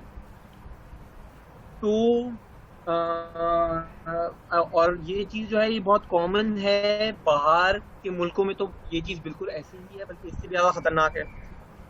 लेकिन हमारे यहाँ पे क्योंकि हायरार्की लेवल छोटी है, छोटी ऑर्गेनाइजेशन बहुत ज्यादा है, तो बहुत जल्दी आप ऊपर पहुंच जाते हैं। जब ऊपर पहुंच जाते हैं तो फिर आपको मसला होता है। मैं आपसे कहता हूँ कि आप कहोगे यार मैं काम कर लूंगा ये वाले, मुझे ना करो, मेरी डेजिग्नेशन मत बढ़ाओ, पैसे बढ़ा दो बेशक, ठीक है ना, वो आपकी मर्जी है, how much negotiation power you have. तो आप ये कहो कि भाई मुझे नहीं करना, मुझे सीनियर के तौर पे काम, मुझे नाम तुम सीनियर दे दो, जूनियर दे दो, व्हाटएवर है मेरे, अगर आप समझते हो कि मैं काम वो कर लूंगा, रिस्पॉन्सिबिलिटीज मैं एक्सेप्ट कर लूंगा ताकि मेरे पास वो हो जाए, उसका भी एक फ्लेवर मिल जाए, लर्निंग अपॉर्चुनिटी मिल जाए। लेकिन भाई मेरे साथ लगाओ मत, वाला टाइटल मत लगाओ, वरना मेरा सीवी जो होगा ना, या मेरा जो लिंक्डइन प्रोफाइल है वो टेढ़ा मेढ़ा हो जाएगा। क्योंकि मैं कल को 2 साल 3 साल के एक्सपीरियंस के बाद मैं बाकी इंडस्ट्री के लिए तो लीड नहीं हूँ ना। और फिर मैं अब जब लीड से वापस सीनियर पे जाता हुआ नजर आऊंगा तो लोग समझेंगे कि पता नहीं क्या वजह होगी कि डिमोशन हो गया है। ठीक है ना, तो ये सब चीजें हैं। ऑल्दो हमारे यहाँ पे ये, और मैंने आपको बताया कि हमारे यहाँ पे designation is more of a cultural aspect rather than क्या कहेंगे उसे आप, प्रैक्टिकल एस्पेक्ट। तो मैं आपको ये बताऊं कि मैं बहुत जल्दी मैनेजर क्यों बनना चाहता हूँ। मैं इसलिए बहुत जल्दी मैनेजर बनना चाहता हूँ कि मेरी अम्मी को या मेरे अब्बू को बहुत शौक है कि मेरा बच्चा मैनेजर है या मेरा बच्चा जीएम लगा हुआ है। आता वाता उसको कुछ भी ना हो, ठीक है ना, वो अलग बात है। लेकिन नाउ दिस इज, तो that's why I am trying to, मैं जल्दी वाली कर सकता हूँ। इसके साथ और बहुत सारे कल्चरल एस्पेक्ट्स भी साथ में शामिल हो जाते हैं, जस्ट फॉर, मतलब मैं लाइटर टोन में हूँ इसलिए मैं आपको बता देता हूँ कि ये भी हो जाता है कि भाई मैनेजर का या इस टाइप की कोई अच्छी डेजिग्नेशन होगी जब जाके तो मैं मेरा बेटे की मैं कहीं रिश्ता लेके जा सकता हूँ, वरना मैं क्या कहूँगा कि क्या लगा हुआ है, वो जूनियर लगा हुआ है कहीं पर। तो अब जूनियर सॉफ्टवेयर इंजीनियर को लोग बहुत सारे अभी तक दायबे तो ये समझते हैं कि जिन दायबे सॉफ्टवेयर इंडस्ट्री हमारे इतनी इन नहीं है, तो अपने अम्मी अब्बू को भी समझाना हमें मुश्किल हो जाता है बाज़ औक़ात कि भाई मैं जूनियर सॉफ्टवेयर इंजीनियर हूँ, ये इसका मतलब ये फोरमैन नहीं होता कि आपको लग रहा है कि मैं कुछ ऐसा हूँ जो कि मतलब बहुत ही लो है, कोई गिरी हुई जॉब कर रहा हूँ मैं, ठीक है ना, उसका मतलब वो झाड़ू पोछे लगाने वाला नहीं होता। भाई मैं सॉफ्टवेयर इंजीनियर अभी भी हूँ। तो बहरहाल तो इस टाइप की चीज़ें आ जाती हैं कि यार तुम जो है तुम्हारी अभी तक डेजिग्नेशन 3 साल से तुम उसी पे बैठे हुए हो, यार मैं कहाँ रिश्ता लेकर जाऊँ वगैरह वगैरह। अब ये एग्जाम्पल मैं आपको सिर्फ लाइटर मेन में बता रहा हूँ, लेकिन that is these are true things जिसकी वजह से हम बहुत जल्दी बहुत सारी चीज़ें एक्सेप्ट कर लेते हैं जो कि हमारे उस वक्त नॉलेज के परस्पेक्टिव से मैच नहीं कर रही हो। तो बेहतर ये है कि अगर आपके पास ये वाले प्रेशर्स नहीं है या आप समझा सकते हैं, तो rather than you accept those titles, you try to learn things and not accept titles. बेशक आप अपने काम जरूर कर लें, उनसे कह दो भाई रिस्पॉन्सिबिलिटी मुझे दे दो, मैं लीड कर लूंगा 5 लोगों की टीम को आपके लिए, कि आपके पास अगर लीड हायर करने की गुंजाइश नहीं है, लेकिन मैं रहूंगा। मैंने आपको एग्जांपल देता हूँ, मैं 2004 में मैंने इंडस्ट्री को ज्वाइन कर लिया था एज सॉफ्टवेयर इंजीनियर, और 2011 में मैंने कॉन्टोर ज्वाइन किया है, ठीक है ना। सो कितने साल का एक्सपीरियंस हो गया, 4 से 6 7 साल, 7 साल के एक्सपीरियंस पर मैंने कॉन्टोर जब ज्वाइन की थी तो मैंने एज सीनियर एसक्यूए एनालिस्ट ज्वाइन की इन ऑटोमेशन, सीनियर 7 साल के बाद। और मैंने फिर जब छोड़ी है 6 साल के बाद, उस 6 साल के अंदर मैंने सिर्फ एक प्रमोशन एक्सेप्ट की है टू प्रिंसिपल इंजीनियर, वो छोड़ने से 2-3 साल पहले, ठीक है ना। So at 16 I was still, मतलब मेरे designation was principal SQA analyst automation, ठीक है ना। तो lead manager, software development manager, CTO, पता नहीं क्या, कुछ ऐसी चीज कोई भी नहीं थी, ठीक है ना होने का कोई वो था कि सीटीओ का मतलब ये बहुत बड़ी चीज होता है भाई, ठीक है ना। तो आप हमारे यहाँ पे 3 साल के 4 साल के एक्सपीरियंस के लोग सीटीओ बने बैठे हुए होते हैं। सीटीओ जब उनसे आप जाके कहते हो कि भाई क्या किया है तुमने, तो वो अपने ही आर्किटेक्चर को सही तरह से बयान नहीं कर पा रहे होते जो उन्होंने किया है। दूसरे आर्किटेक्चर जो दुनिया में चल रहे हो तो दूर की बात है, तो सीटीओ तो नहीं हुए ना फिर आप, ठीक है। तो थोड़ा सा टाइम पे ले लिया, लेकिन बहरहाल that I think was something important regarding your jobs and all. अच्छा, नाउ मैं वापस अपने टॉपिक पे आ जाता हूँ। ये टॉपिक ये कह रहा है कि जो मैंने आपको बताया था कि एसक्यूए के अंदर 2 पार्ट थे, क्वालिटी कंट्रोल और quality assurance. Quality assurance was all process related, control was all related to those activities which are performed to assess, verify, validate and test the items जो कि डेवलप हो रही हैं या होने जा रही हैं, और उनको हम असेस करके, यानी कि वो एक्चुअली असेसमेंट एक्टिविटीज हैं, इवेल्युएशन एक्टिविटीज हैं जो कि SDLC में मुख्तलिफ जगहों पे हमने रख दी हैं टू इंश्योर कि the product which is being developed is the right product. तो अल्टीमेटली ये क्वालिटी कंट्रोल जो है ये हमारा, उससे पीछे अगर हम चले जाएं तो हमारे पास employed throughout the software life cycle to positively influence and quantify the quality of the delivered product। ये जो पूरा एलिमेंट है ये बेसिकली क्वालिटी कंट्रोल है। ये उन एक्टिविटीज का नाम है जो कि SDLC में मुख्तलिफ जगहों पे रख दी जाती हैं, जो कि पॉजिटिवली इन्फ्लुएंस करती हैं। का मतलब क्या है कि जाहिर बात है जब वो एक्टिविटी हुई तो या तो वो पास का देगी या वो फेलियर की बेसिस पे कोई ना कोई शॉर्टफॉल आइडेंटिफाई करेगी। तो दोनों केसेस के अंदर आपकी वो पॉजिटिवली इन्फ्लुएंस करिए क्वालिटी को और साथ साथ में क्वांटिफाई भी कर रही है।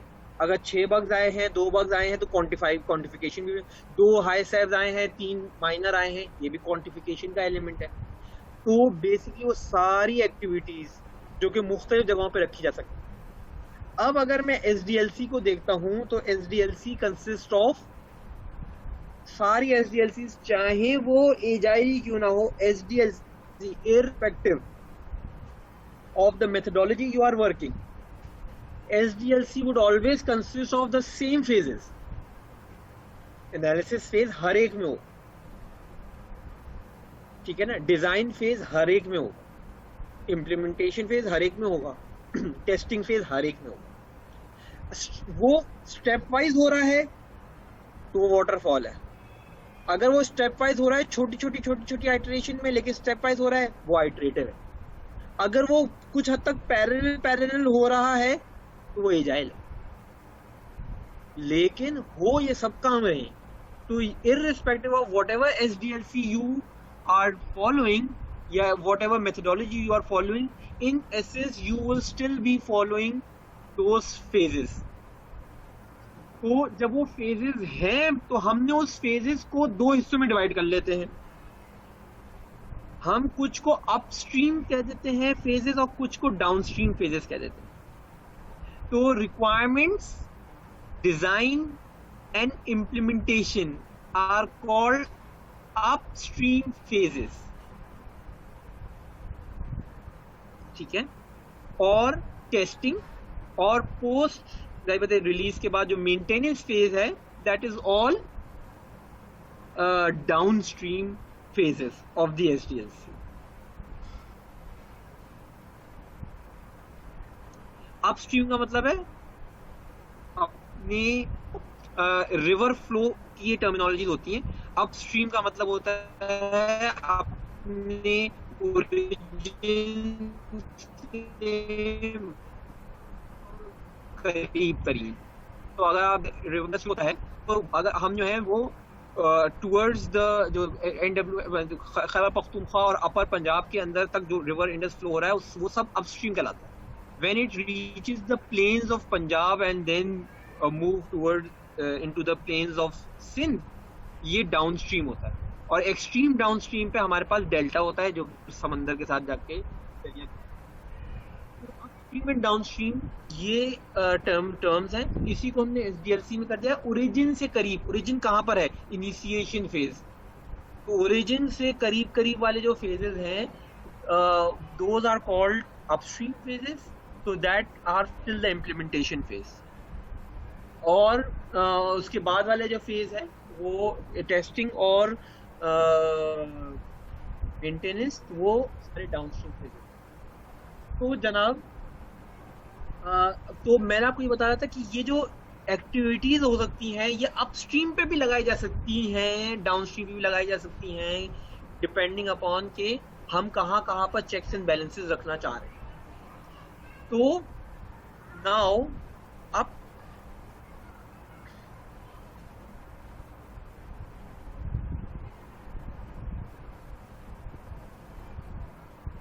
ठीक है, कौन स्क्रीन के साथ बहरहाल मुझे नजर आ रहा है कौन कर रहा है ये स्क्रीन के साथ, नहीं बहरहाल जो है वो ना करें तो बेहतर है। तो अपस्ट्रीम एंड डाउनस्ट्रीम फेजेस का मतलब कर दिया। तो ये जो है दीज आर नाउ जो एक्टिविटीज हैं अब हम इनकी तरफ जा रहे हैं। तो इनकी तरफ जाने के लिए सबसे पहले I can start with the upstream activity जो की जा सकती है। अपस्ट्रीम का मतलब एक्टिविटीज में अब आपने जल्दी से मुझे कोई बंदा उन फेजेस का नाम बताया है जो कि अपस्ट्रीम में मैंने अभी भी बताया उसको। सर एनालिसिस और डिजाइन है, ठीक है ना, एनालिसिस हो गया, डिजाइन हो गया, इम्प्लीमेंटेशन हो गया, ठीक है ना। इम्प्लीमेंटेशन को भी अगर मैं अभी फिलहाल के लिए है अपस्ट्रीम का, लेकिन मैं थोड़ी देर के लिए आपको समझाने के लिए थोड़ी देर के लिए उसको जरा एक जगह पर रख रहा हूँ। मुझे ये बताइए रिक्वायरमेंट के वक्त में मैं ऐसी कौन सी इवैल्यूएशन एक्टिविटी करूंगा? टेस्टिंग एक one of the activity is testing, right, जिससे मैं इवैल्यूएशन करता हूँ। तो मैं जिस पॉइंट पे लाना आपको चाह रहा हूँ वो यही है कि testing is not the only evaluation activity that should be performed in the SDLC. A lot of organizations make this mistake that the only activity in their SDLC to check and evaluate quality is testing, and testing is a downstream phase activity.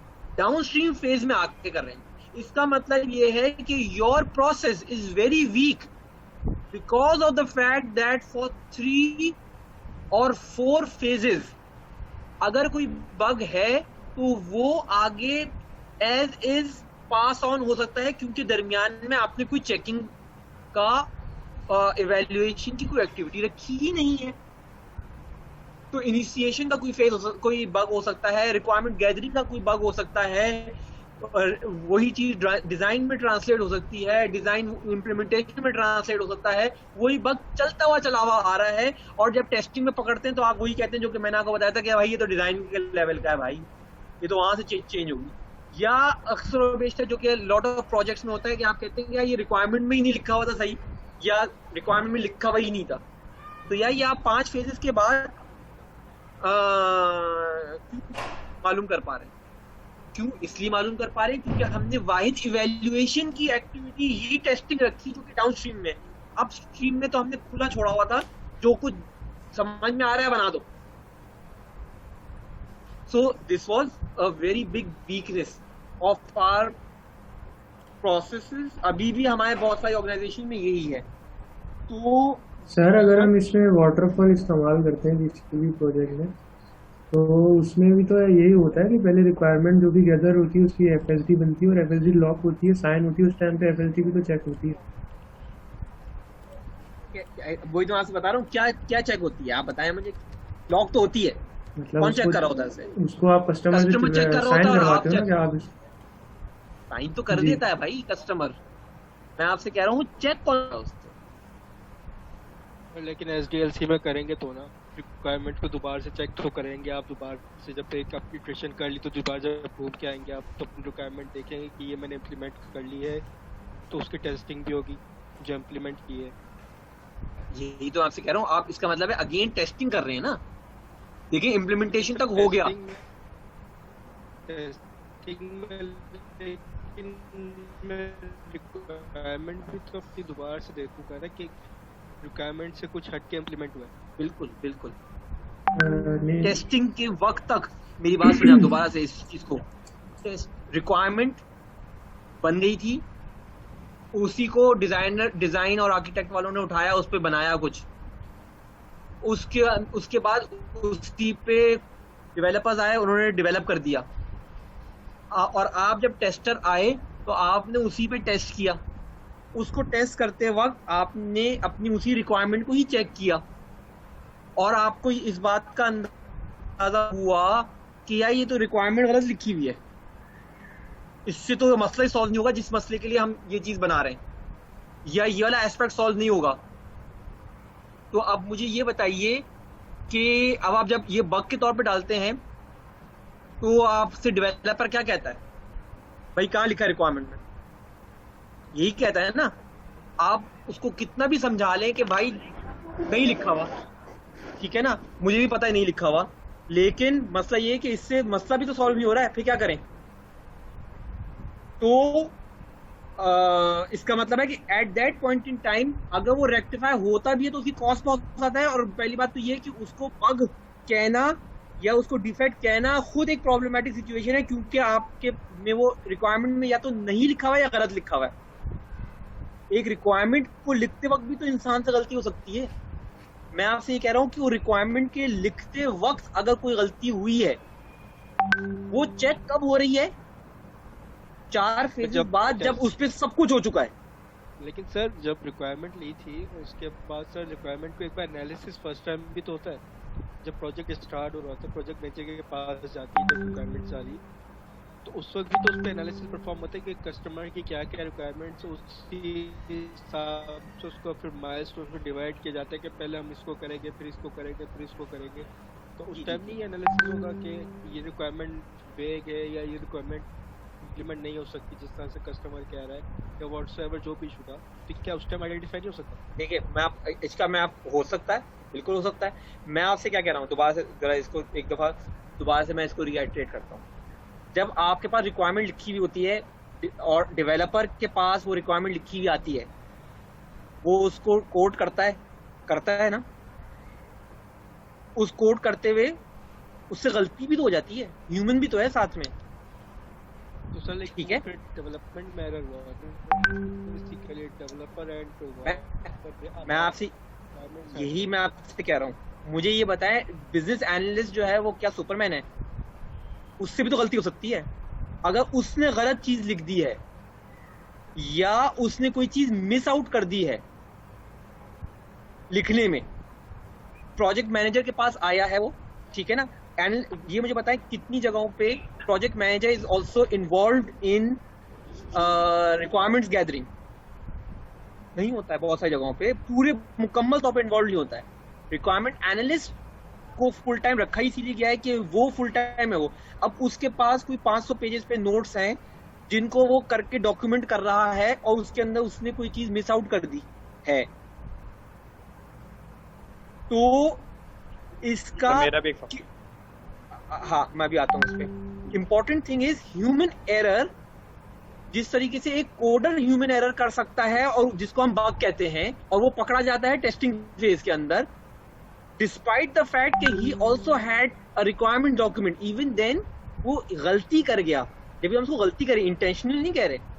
Similarly requirements analyst भी गलती कर सकता है, miss out कर सकता है, omit कर सकता है। वर्ड्स का चुनाव उसका ऐसा हो सकता है जिसके एक से ज्यादा मायने निकलते हो जब प्रोजेक्ट में। तो इस पे इंपॉर्टेंट थिंग जो मैं आपसे एक बात कहना चाह रहा हूँ, वो उसको जरा एक दफा सुन लेते हैं, उसके बाद फिर मैं दूसरे क्वेश्चन की तरफ भी चला जाता हूँ जो कि इसी टॉपिक से रिलेटेड है यकीनन तौर पे। वो ये है कि फॉर्मल प्रोसेस ऑफ इवैल्यूएशन ज्यादातर ऑर्गेनाइजेशन में नहीं है, इनफॉर्मल प्रोसेसेस हैं। जस्ट लाइक अभी आप लोगों ने जिक्र किया कि प्रोजेक्ट मैनेजर उसको रिव्यू कर लेता है। प्रोजेक्ट मैनेजर अपने मुताबिक हाँ सरसरी से रिव्यू करता है, लेकिन इसके ऊपर कोई एक फॉर्मल प्रोसेस होता है, जिससे टेस्टिंग एक फॉर्मल प्रोसेस है जिसके अगेंस्ट में दो एंटिटीज को मैच करने की कोशिश की जाती है और देखा जाता है कि एक्चुअल वर्सेस एक्सपेक्टेड क्या है। क्या यहाँ पर एक फॉर्मल प्रोसेस होता है? ज्यादातर ऑर्गेनाइजेशन में एक फॉर्मल प्रोसेस नहीं है। डू यू थिंक कि जब वो एक छोटी सी रिक्वायरमेंट्स का जो डॉक्यूमेंट होता है ना, एफएसडी, जब लिखा जाता है, वो कुछ नहीं 30-35 पेजेस से कम का कहीं पर भी नहीं होता अगर आप स्टैटिक वेबसाइट बना रहे हैं, ठीक है ना। अगर उसके अंदर कोई फंक्शनैलिटी है तो वो चला जाता है 80-82 पेजेस तक, ठीक है ना। और 80-82 पेजेस का डू यू थिंक एक एक वर्ड प्रोजेक्ट मैनेजर पढ़ेगा? नहीं, ही वुड रिलाई ऑन कि आप बिजनेस एनालिसिस सही लिखा होगा। एंड डू यू थिंक अगर आपका प्रोजेक्ट मैनेजर ही नहीं पढ़ा तो क्या कस्टमर पढ़ेगा? कस्टमर 2 महीने भी लगाएगा और उसके बाद भी उसने सिर्फ सरसरी स्किम थ्रू किया होगा, क्योंकि उसकी अजम्पशन ये होगी कि यार मेरे आपके साथ 25 सेशन हो चुके हैं, तो आई थिंक कि तुमने इसमें सब चीज लिख दी होगी। तो जब तक के एक फॉर्मल इवैल्यूएशन प्रोसेस आप ऐड नहीं करेंगे, जस्ट लाइक एक formal addition of a process testing आप करते हैं पोस्ट इम्प्लीमेंटेशन, ठीक है ना, जब तक आप अप फ्रंट भी कोई प्रॉपर टेक्निक्स या प्रॉपर एक्टिविटीज को नहीं शेड्यूल करेंगे, अब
वहीं से मैं रिज्यूम कर लेता हूँ। तो जब तक फॉर्मल इवैल्यूएशन एक्टिविटीज को आप नहीं रखेंगे, जब तक आपके majority of the bugs will get caught at the testing level. और टेस्टिंग लेवल पे पकड़ना जाना भी चले, अच्छी बात तो है कि पकड़े गए, लेकिन उनकी कॉस्ट ऑफ रेक्टिफिकेशन बहुत बढ़ चुकी होती है। तो ये मैं आपसे कहना चाह रहा हूँ कि इसी वजह से आप देखिए कि बहुत सारे बग्स रिक्वायरमेंट लेवल पर, डिजाइन लेवल पर, आर्किटेक्चर लेवल के, वो आपकी टेस्टिंग में पकड़े जा रहे होते हैं। तो ये वहीं पर क्यों नहीं पकड़े गए, इसलिए मैं आपसे कह रहा हूँ कि क्योंकि हमने वहां पर लॉट ऑफ या मेजॉरिटी ऑफ द ऑर्गेनाइजेशन जो है वो उस लेवल पर, उन फेजेस के एंड पर, वहां पर कोई इवैल्यूएशन नहीं कर रहे। जिस तरीके से डेवलपर, अगर आप देखें तो डेवलपर का जो फेज है, डेवलपमेंट फेज का सब्सिक्वेंट फेज क्या है, टेस्टिंग। तो जिस तरीके से डेवलपर का कोड फौरी तौर पर टेस्ट हो गया, तो पीछे वाले फेजेस में भी यही काम होना चाहिए था कि उनका डिलीवरेबल उसी फेज के एंड पर टेस्ट हो जाए। तो फॉर्मल की फेज में मिस हो गया, जैसे कि आपने कहा कि फॉर्मल रखनी चाहिए मुझे फॉर रिक्वायरमेंट की तरफ, रिक्वायरमेंट है जिसके बाद उनको फॉर्मल या एक दफ़ा वाइट भी करेंगे। लेकिन फिर अगर उस केस में भी कुछ स्किप हो गई और फिर वो डेवलपर एंड पे आ गई, तो उसमें क्या करें? मतलब वो डेवलपर को स्किप कोई भी मिली फॉर्मल मीटिंग के बाद। हाँ, देखिए फॉर्मल मीटिंग नहीं कह रहा मैं, फॉर्मल इवैल्यूएशन का फेज, ठीक है ना, या एक्टिविटी, ठीक है ना। तो देखिए बात यह है कि टेस्टिंग के बाद भी तो चीजें कस्टमर के पास में चली जाती हैं, ठीक है ना, लेकिन कम जाती है ना। आपने अपने तई पूरी कोशिश की, फिर आपके पास इम्प्रूवमेंट आप कर सकते हैं कि यार ये चीज लाइव में क्यों चली गई टेस्टिंग से के होते हुए, है ना। इसी तरीके से इन वाले फेजेस के एंड पर भी अगर हम कोई इवैल्यूएशन फेज रखेंगे, तो उसके बाद भी ये हम नहीं कह रहे कि 100% सारी चीजें वो हो जाएंगी, पकड़ी जाएंगी, लेकिन बहुत सारी तो पकड़ी जाएंगी। अभी अगर बग्स के अंदर 100 बग्स निकलते हैं मेरे टेस्टिंग फेज के अंदर, और उसके अंदर से 80, 85 या 70 अगर निकलते हैं रिक्वायरमेंट्स रिलेटेड, जो रिक्वायरमेंट्स वेग होने की वजह से आते हैं, तो वो एटलीस्ट कम हो के 20-30 तो रह जाएंगे। तो अगर मैं आपसे कहूं कि रिक्वायरमेंट्स का फेज हो, उसके बाद उसकी काइंड ऑफ, जैसे मैं उसका टेस्टिंग का नाम मैं जानबूझ के नहीं ले रहा हूं, लेकिन मैं आपको सिर्फ समझाने के लिए कह रहा हूं कि रिक्वायरमेंट का फेज हो, उसके बाद उसका टेस्टिंग का फेज हो, फिर डिजाइन का फेज हो, उसके बाद उसका टेस्टिंग का फेज हो, फिर उसके बाद कोडिंग का फेज हो, और उसके बाद उसका टेस्टिंग का फेज हो, ठीक है ना। तो अगर हम ऐसा फेज करेंगे तो आप देखें ना कि हर फेज के बाद उसकी इवैल्यूएशन का फेज आ रहा है, जिसके अंदर हाईली लाइक्लीहुड है कि उस वाले चीजों के मसले सॉल्व हो जाएंगे। तो अगले फेज में जा ही नहीं पाएंगे, कुछ जाएंगे, कुछ ज्यादा रुक जाएंगे। तो हमने क्या काम किया, हमने वो जो अपनी छलनी है, जो कि हमारा फिल्टरिंग मैकेनिज्म है, वो हम पीछे भी लाते गए फॉर्म अंदाज में, ठीक है ना, एड हॉक बेसिस पे नहीं कि मैं देख लूंगा, मैंने रिव्यू कर लिया है, मुझे सही लग रहे हैं वगैरह वगैरह, ठीक है ना, या कस्टमर ने साइन कर दिया है बस काफी है। कस्टमर साइन करने के बाद भी पैसे रोक देता है, कहता है ये करके दो, ठीक है ना। आपको अगेन मुझे नहीं पता कि कितने लोग इसमें कितने ज्यादा एक्सपीरियंस्ड हैं। कस्टमर के लिए साइंड डॉक्यूमेंट की हैसियत वही है जो कि अनसाइंड डॉक्यूमेंट। अल्टीमेटली वो पैसे उसी वक्त रिलीज करेगा जब वो खुश हो जाएगा। यूएटी फेजेस, मैंने कंपनीज में यूएटी के फेजेस जो है वो 8-8, 10-10, 12-12 महीने चलते हुए देखे। वो कह रहे हैं ये भी चेंज करो, वो चेंज करो। आप कहते हैं यार ये तो तुमने लिखा था, कहने लगा सही है, तो पैसे चाहिए तो चेंज करो, नहीं है तो भाई नहीं पैसे रिलीज करा मैं आपके। आप कहते अच्छा यार कर देता हूँ, ये वाला भी कर देता हूँ, ये भी कर देता हूँ, ये भी कर देता हूँ। यार आपने ये लिखा था, हाँ लिखा था, तो क्या हुआ, ठीक है ना। उस वक्त क्यों नहीं चेक किया, हाँ नहीं चेक कर पाए, लेकिन मुझे ये चाहिए, ठीक है ना। So having it signed does not mean that it is correct या the person has actually reviewed it, ठीक है ना। So having formal processes to ensure that will be a better idea, but it is still very, बहुत ही कम organisations हैं जो थोड़ी बड़ी ऑर्गेनाइजेशन जिनके अंदर ये वाला काम इम्प्लीमेंटेड है। तो अब सवाल ये है, क्वालिटी कंट्रोल हमारे नजदीक इंडस्ट्री के अंदर मेजॉरिटी ऑफ द ऑर्गेनाइजेशन के नजदीक क्वालिटी कंट्रोल का सिर्फ मतलब टेस्टिंग फेज होता है, जो कि पोस्ट इम्प्लीमेंटेशन होता है। मैं आपको इसी चीज से चेंज करना चाह रहा हूं concept. Quality control means evaluation activities that should be spread throughout the SDLC at the end of different phases to ensure कि जो भी मिस्टेक उस फेज में हुई है वो वहीं पर आइडेंटिफाई हो जाए, या majority of the mistakes identify हो जाए और वहीं पर रेक्टिफाई हो जाए। तो इसका मतलब ये हुआ कि मैं आपसे कहूंगा कि रिक्वायरमेंट्स का फेज, उसके बाद उसकी इवैल्यूएशन का फेज, फिर उसके बाद डिजाइन का फेज, फिर उसके एंड पे उसका इवैल्यूएशन का फेज, फिर इम्प्लीमेंटेशन, और इम्प्लीमेंटेशन के बाद उसका इवैल्यूएशन का फेज, और उसके इवैल्यूएशन के फेज को हम टेस्टिंग कहते हैं। ठीक है ना? तो ये होना चाहिए। तो 3 जगहों पे हर फेज के एंड में हम लगा सकते हैं। तो क्या सिर्फ एंड पे लगा सकते हैं? हम बीच में भी लगा सकते हैं कुछ चीजें, और एंड पे तो होनी ही होनी चाहिए। जिस तरीके से डेवलपमेंट फेज के अंदर हम दरमियान में भी लगा सकते हैं कुछ फेज, मसलन यूनिट टेस्ट। यूनिट टेस्ट जो है ना वो आपको हर अपने मॉड्यूल कंप्लीशन पे करना है, चाहे अभी आपने ऑफिशियली टेस्टिंग के लिए वो फेज मॉड्यूल नहीं भी दिया है, लेकिन बहुत सारे ऑर्गेनाइजेशन में यूनिट टेस्टिंग है implemented, that is done in between the development phase, not at the end, not after delivery to testing QA। तो दरमियान में भी हम यूनिट टेस्ट जैसे कर सकते हैं, तो दरमियान में भी कुछ और हम मैकेनिज्म लगा सकते हैं between in the requirement phase. तो कहने का मकसद है those activities can be spread throughout the SDLC within different phases या at the end of those phases, and the purpose is to catch the bugs as soon as they are entered into the system and to rectify them at the earliest and to prevent those। अब अगर जो चीज identify अगर requirements के and पे हो गई तो एक्चुअली वो डिजाइन में कन्वर्ट होने से, वो वाला बग डिजाइन में होने से पहले प्रिवेंट हो गया। जब वो वहां से प्रिवेंट हो गया तो वो एक्चुअली डेवलपमेंट में अंदर जाने से पहले प्रिवेंट हो गया। तो वो बग कभी भी टेस्टिंग, पोस्ट इम्प्लीमेंटेशन टेस्टिंग में कभी उसको पकड़ने की जरूरत ही नहीं पेश आई, क्योंकि that got prevented in the earlier steps. तो ये है। अब मेरा जो सवाल आएगा वो ये है कि कोडिंग क्योंकि अपने एंड पर एक एक्सिक्यूटेबल आर्टिफैक्ट प्रोड्यूस करता है, इसलिए हम उस पर टेस्टिंग कर पाते हैं। और यही वो वजह है कि जिसकी वजह से इवैल्यूएशन एक्टिविटीज इससे पहले के फेजेस में इम्प्लीमेंट करना सब लोगों के समझ में भी नहीं आता, या वो चीज बिकती नहीं है जब आप अपने सीनियर मैनेजमेंट को बता रहे होते हैं। तो एक्सिक्यूटेबल कोड है तो मैं उसको टेस्ट कर सकता हूँ, तो इसलिए वो तो बहुत आसानी से समझ में आ जाता है कि अच्छा जी इसकी टेस्टिंग हो सकती है। आप ये कहें मुझसे कि यार तुम एक इवैल्यूएशन यानी कि एक टेस्टिंग का मुतबादिल टाइप की कोई चीज रख रहे हो, किस फेज के एंड पर? रिक्वायरमेंट्स के फेज पे। तो अगर अभी बना ही क्या है, तुम क्या चीज टेस्ट करोगे, कैसे इवैल्यूएट करोगे, how would you evaluate it?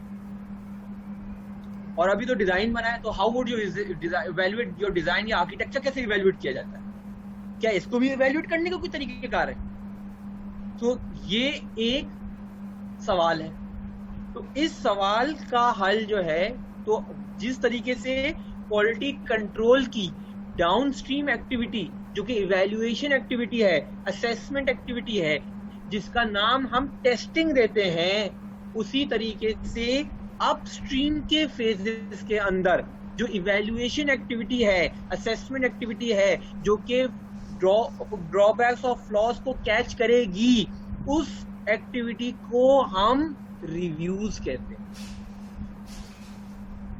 ठीक है? और रिव्यूज की डिफरेंट फॉर्म्स होती हैं। जिस तरीके से टेस्टिंग की डिफरेंट फॉर्म्स होती हैं, उसी तरीके से रिव्यूज की भी डिफरेंट फॉर्म्स होती हैं, और वो रिव्यूज अब हम पढ़ने जा रहे हैं। So reviews are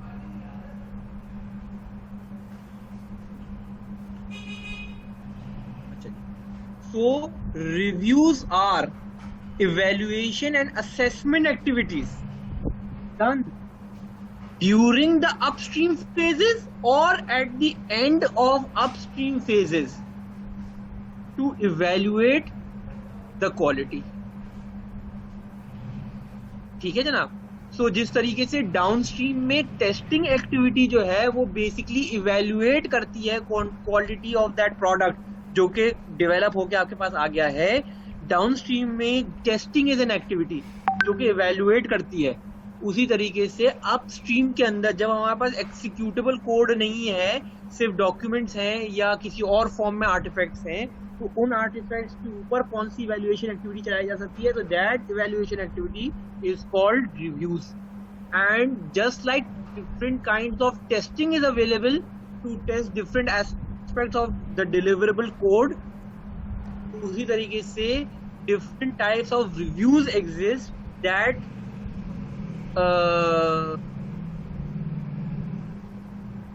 to evaluate different phases as well as different aspects within those phases. ठीक है जनाब। So आज जो है वो हम for the next 15-20 minutes maybe हम जो है वो मैं आपको basics of reviews का कर देता हूँ। Types and जो है वो हम फिर next में देखेंगे। So I'll try to complete the first 3 or maybe a bit of 4 sections in this class and not more than that.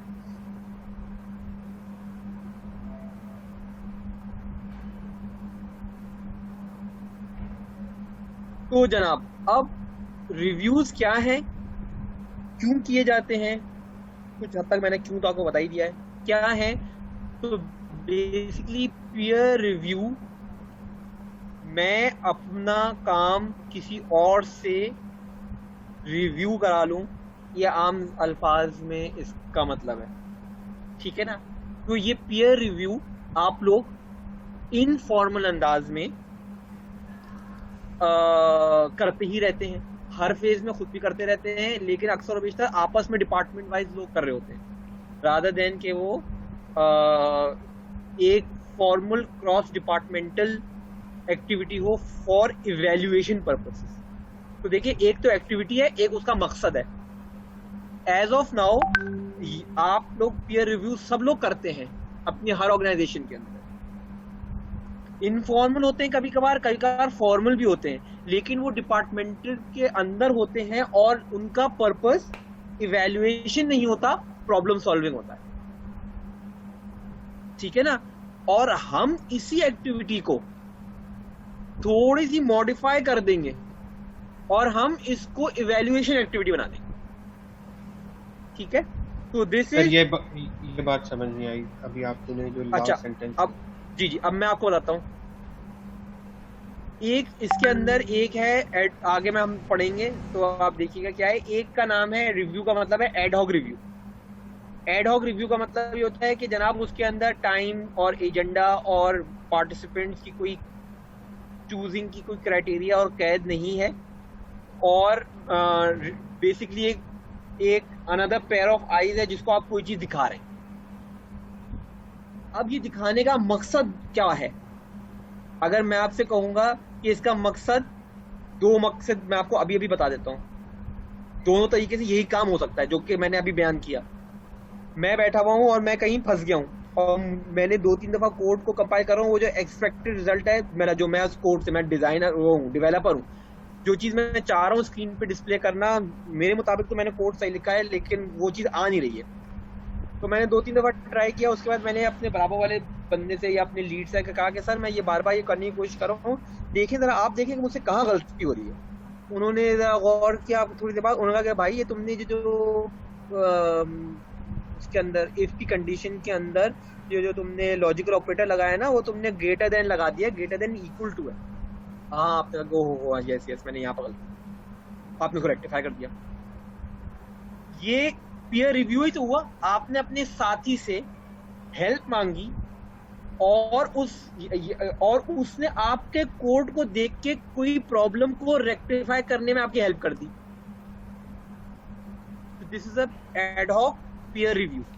ये भी रिव्यू ही था, लेकिन इसका पर्पस प्रॉब्लम सॉल्विंग था, इवैल्यूएशन नहीं था, ठीक है ना। लेकिन अगर आप कोई डिलीवरेबल बना देते और वो डिलीवरेबल आप किसी को ऑफिशियली देते कि ये मेरे नजदीक, मेरे मुताबिक मैंने इसको सही कर लिया है, मेरे मुताबिक ये परफेक्टली फाइन है। जिससे से एक डेवलपर जब डेवलप कर लेता है ना, तो वो परफेक्टली अपने मुताबिक परफेक्टली फाइन चीज को वो टेस्टर को देता है, और टेस्टर काम होता है उसको इवेल्युएट करके उसको देखिए कि उसके अंदर कहाँ ड्रॉबैक्स है। इसी तरीके से अगर आप इसको इवेल्युएशन के लिए दे रहे हैं, तो जिस तरीके से कोड रिव्यू अक्सर और बेशतर जो बड़ी कंपनीज है उनके अंदर कोड रिव्यू का एक प्रोसेस होता है, जिसके अंदर अपने टीम लीड को आप कोड रिव्यू कराए बगैर आप ट्रंक के अंदर कोड पुश नहीं कर सकते। अब ये एक फॉर्मल प्रोसेस हो गया कोड रिव्यू का। इसका पर करेक्शन ऑफ कोड आपके मुताबिक वो कंपाइलेबल और सही कोड चल रहा है, लेकिन फिर भी टीम लीड ने हमारी कोडिंग कन्वेंशंस को फॉलो किया है, नेमिंग कन्वेंशन को फॉलो किया है, इसने कमेंट्स डाले हैं नहीं डाले हैं, इसने ये किया है वो किया वगैरह वगैरह बहुत सारी चीजों पर। ये भी एक कोड रिव्यू हो गया ना। इसका भी पर्पस इवैल्यूएशन नहीं है, इसका पर्पस भी कुछ और है, प्रोसेस कंप्लायंस है तो ये भी रिव्यू, लेकिन इसका पर्पस प्रोसेस कंप्लायंस है। तो मैं से ये कहूंगा कि हम भी यही प्रोसेसेस में से कोई प्रोसेसेस को करेंगे, उनको मॉडिफाई करेंगे फॉर इवैल्यूएशन पर्पसेस, क्योंकि अभी हम जो है वो क्वालिटी कंट्रोल की एक्टिविटीज के मुताबिक ज्यादा अपना फोकस रख रहे हैं, क्वालिटी कंट्रोल की बात कम कर रहे हैं। तो quality control will be detected via similar kind of quality control would be done via similar kind of activities. It will be done via similar kind of activities. लेकिन the purpose of those activities will not be process compliance. In this case, will not be helping out or identifying something कि भाई इसमें मसला क्या आ रहा है। Chain activity.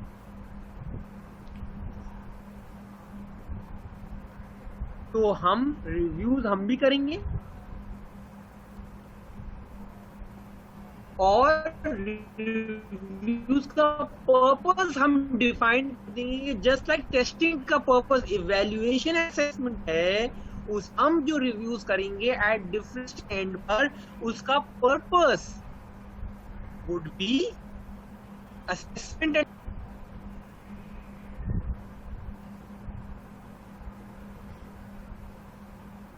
और देखेंगे क्या ये वो काम कर रहा है जो कि पिछले वाले फेज ने इसको करने को कहा था, क्या ये उसके साथ मैच कर रहा है। तो ये वी विल बी इवैल्यूएटिंग से आप रिक्वायरमेंट्स से आप टेस्ट केसेस निकालते हैं और कोडिंग के एंड पे जो आर्टिफैक्ट यानी कि एक्सिक्यूटेबल प्रोग्राम आता है उसको उन दोनों से कंपेयर करते हैं। तो कंपैरिजन हो गया ना, और उस कंपैरिजन से एक्चुअल वर्सेस एक्सपेक्टेड से आप शॉर्टफॉल्स या जिनको हम बग या डिफेक्ट कहते हैं वो निकालते हैं।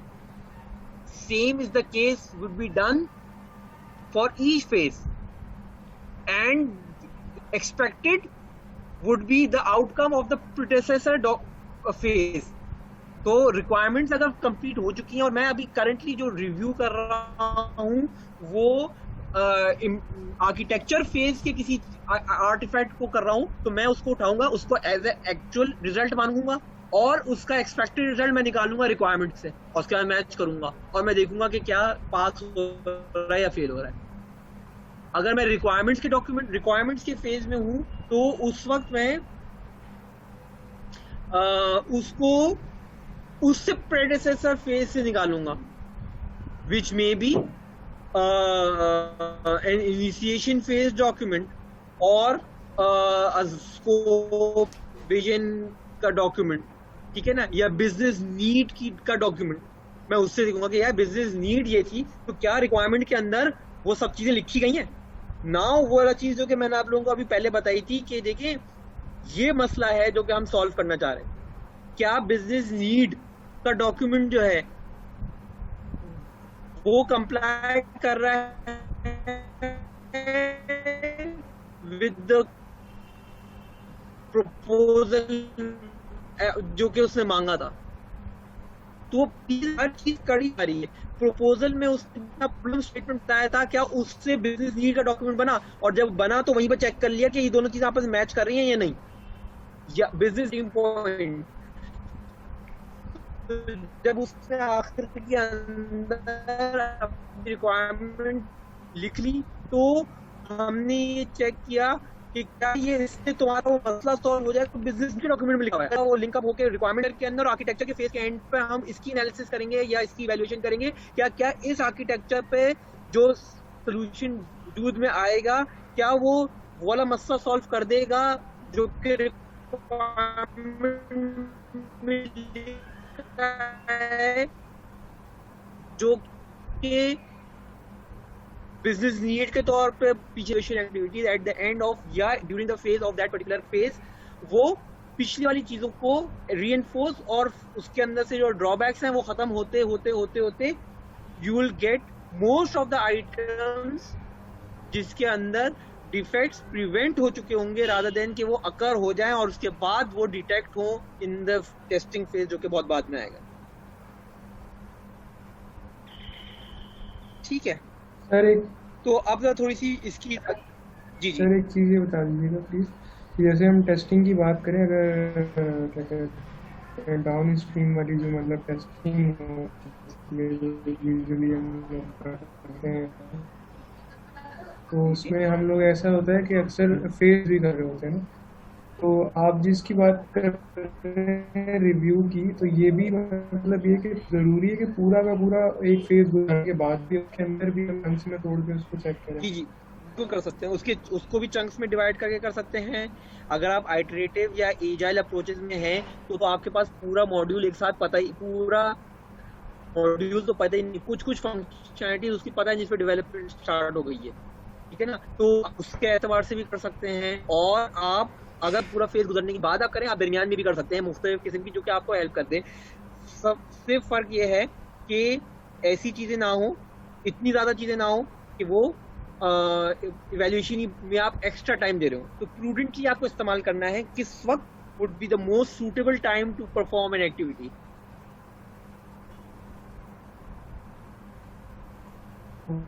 अच्छा, अब अगर मैं ये वाली बात करूं जो यहाँ ये form a lot of organization से मिलाकर उन्होंने कहा है कि 60% ऑफ द बग्स जो कि बाद में पोस्ट टेस्टिंग में पकड़े जाते, पोस्ट इम्प्लीमेंटेशन टेस्टिंग के अंदर जिसको हम नॉर्मली सिर्फ टेस्टिंग कह रहे होते हैं, वो they can be found and rectified by effectively using peer reviews in the upstream phases, ठीक है ना। और इसके ऊपर अगर तो फॉर एग्जांपल वो हो जाते तो ना ये कि हमें फायदा हो जाता, बहुत सारे अगर वहाँ पर 100 बग्स डिटेक्ट हो रहे हैं तो उनका फिर वेरिफिकेशन साइकिल्स भी चलेंगे, तो फिर आखिर में रिग्रेशन साइकिल्स भी चलेंगे, तो टेस्टिंग का फेज भी बढ़ता जा रहा है और उसकी कॉस्ट ऑफ रेक्टिफिकेशन बढ़ती जा रही है। तो दोनों तरफ से आपकी ऑर्गेनाइजेशन को हिट पड़ रही है, ठीक है ना।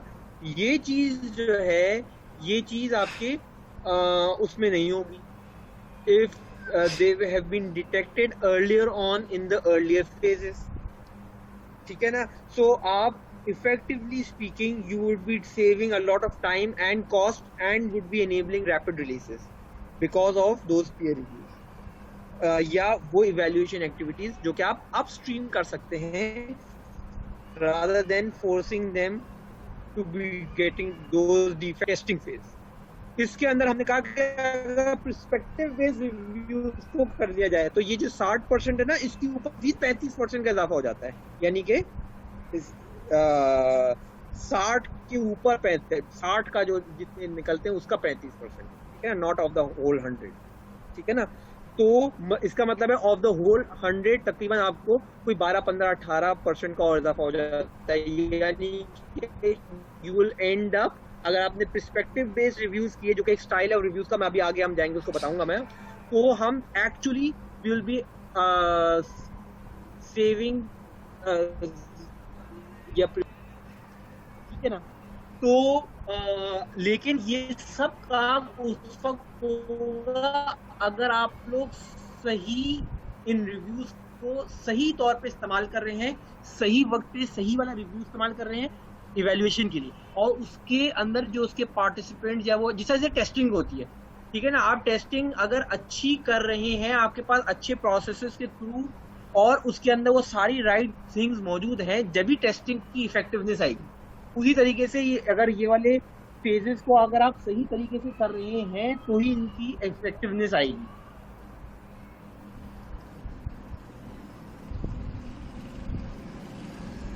अच्छा जनाब, अब ये मैं आपको बता दूं, ये है फॉर्मेलिटी स्पेक्ट्रम इसका।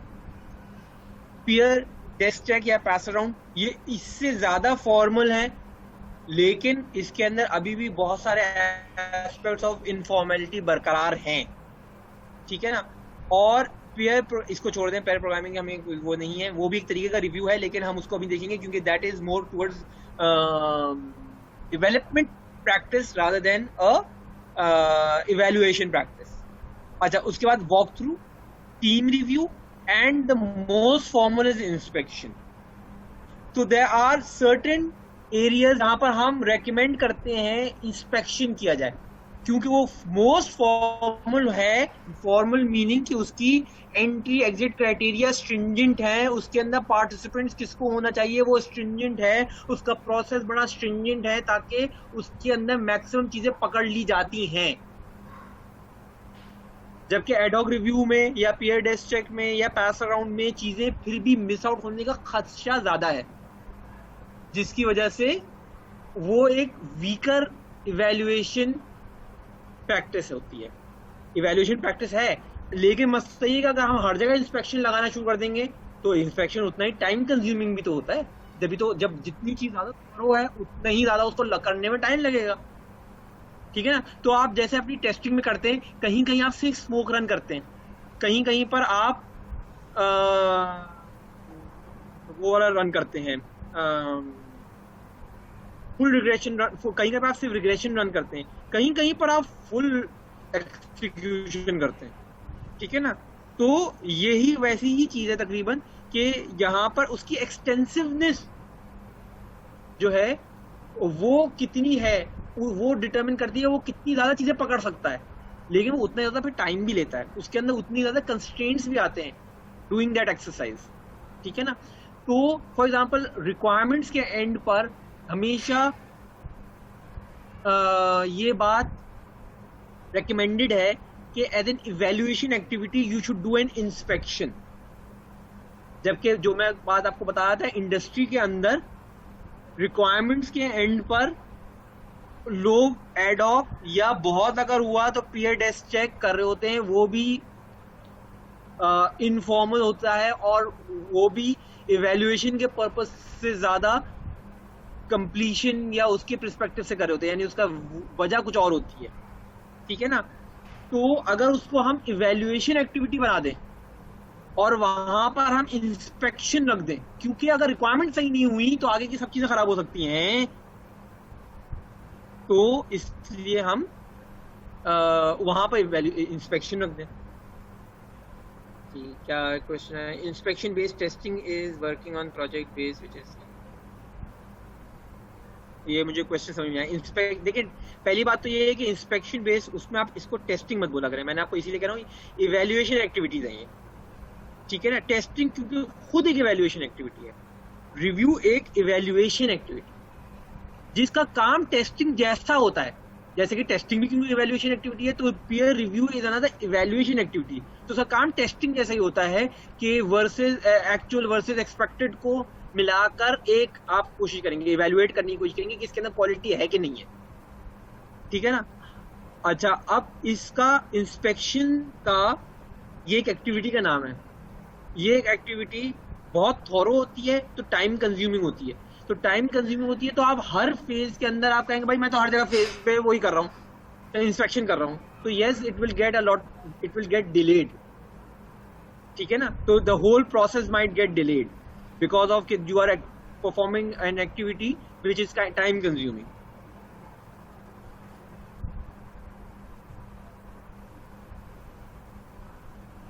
आप वॉइस पे मुझे अगर ये क्वेश्चन बोल दें तो ज्यादा बेहतर है। जी सर, मैं ये कहना चाह मैं वही पूछना चाह रहा था कि जो हमारी इंस्पेक्शन बेस है, ये जो हमारे पास एक लिमिटेड टाइम प्रोजेक्ट्स आते हैं, उस पे तो फिर हम ये नहीं कर सकेंगे क्योंकि हमारे पास टाइम कंस्ट्रेंट का मसला होता है। वो ये भी अब आपने मेरी बात क्लियर करी इस चीज की। जी जी, लेकिन मैं आपको इसको नहीं, मैं इसको अगर मैं मॉडिफाई करता हूँ, ये आप अगर ये समझेंगे टाइम बेस्ड प्रोजेक्ट में नहीं कर सकते, तो ऐसी बात नहीं है, कर सकते। आपने जो टाइम बेस्ड होगा वो टाइम भी तो आपने और कस्टमर ने मिलकर डिसाइड किया है ना। आरएफपी जब दिया जाता है, रिक्वेस्ट फॉर प्रपोजल, तो उसके अगेंस्ट में आप कोट बनाकर आप देते हैं, जिसके अंदर आप अक्सर और बेशतर बता रहे होते हैं कि देखो इसमें ये होगा, ये होगा, ये होगा, इतने घंटे लगेंगे, इसकी बेसिस पे मैं ये काम 4 महीने में कर सकता हूँ। तो अगर आप समझते हैं कि यार वहां पर अप फ्रंट मुझे ये करने की जरूरत है क्योंकि इसकी रिक्वायरमेंट बड़ी टेढ़ी है, जिनको लिखना और वेरीफाई करना अजाब हो रहा है, तो I should put an inspection there, तो आप उसको इंक्लूड करेंगे अपने आरएफपी के जवाब में जब आप कोड दे रहे होते हैं। अगर आपके पास एक्सटर्नली एनफोर्स डेडलाइन है, ओके भाई ये तो काम 2 ही महीने में करना है, go live should be 2 months from now, take it or leave it, यानी कि आपका कस्टमर ऐसा है जिसको हर हालत में ये प्रोडक्ट 2 महीने में लाइव करना है और he is looking for a vendor जो कि उसको 2 महीने में करके दे दे। तो आप ये उस वक्त कह सकते हैं, उस वक्त आप कह सकते हैं हाँ जी मैं ये एक्टिविटी नहीं कर रहा, लेकिन फिर आप उसको समझा देंगे कि भाई इसके ये प्रोज एंड कॉन्स हैं। आप हम नॉर्मली इस वक्त ये वाला काम करते हैं ताकि हम रिक्वायरमेंट्स आपको और हम सब एक ही पेज पे आ जाए, लेकिन बिकॉज इसमें इतना टाइम लगता है जिसकी वजह से हम अब 2 में नहीं कर पाएंगे, इसको 3.5 में कर पा रहे हैं। लेकिन अगर आप समझते हैं कि आप इसको कर सकते हो और क्वालिटी को कॉम्प्रोमाइज कर सकते हो, time to market is more important than quality, तो आप कर सकते हैं। अ लॉट ऑफ टाइम्स वो आपको कह भी देता है हाँ जी मेरी टाइम टू मार्केट ज्यादा इंपॉर्टेंट है, सही है, मैं लोअर क्वालिटी प्रोडक्ट के साथ I can go into the market, but I want to step into the market first before my competitor does, even with a buggy product. ठीक है ना, ये आपका कस्टमर कह रहा है, ठीक है ना, इट नॉट, मैं नहीं कह रहा, मतलब मैं ये नहीं कह रहा हूँ कि ये सिनेरियो टू सिनेरियो डिफर कर सकता है, ठीक है ना। अच्छा, सो ये सब वजूद में इसीलिए हैं अभी तक। अगर मैं आपसे कह दूं जी सबसे थोरो इंस्पेक्शन है, तो आप कहेंगे क्या ये बाकी सब वजूद में है ही क्यों फिर? तो वो वजूद में इसीलिए है कि यू कैन डिटरमिन कि यार किस वक्त पे टाइम की बेसिस पर और उस प्रोडक्ट की जो है तो उतना स्ट्रिंजेंट हम इवैल्यूएशन प्रोसेस करें। तो कुछ ऐसे होंगे जिनके अंदर हम वाकई में एडॉक्सी अभी भी गुजारा कर लेंगे, कुछ ऐसे होंगे कि जिनके अंदर पेयर डेस्ट्रक्ट लगाना चाहिए, हम इंस्पेक्शन नहीं लगाना चाहिए, कुछ ऐसे हैं जिन पे हमको वॉक थ्रू करना चाहिए, इंस्पेक्शन नहीं लगाना चाहिए, और कुछ ऐसे हैं जिन पे इंस्पेक्शन ही लगाना चाहिए, बाकी क्यों अगर लगाएंगे तो that will compromise on your quality.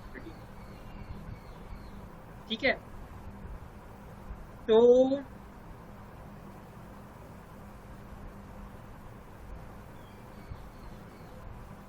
अच्छा अब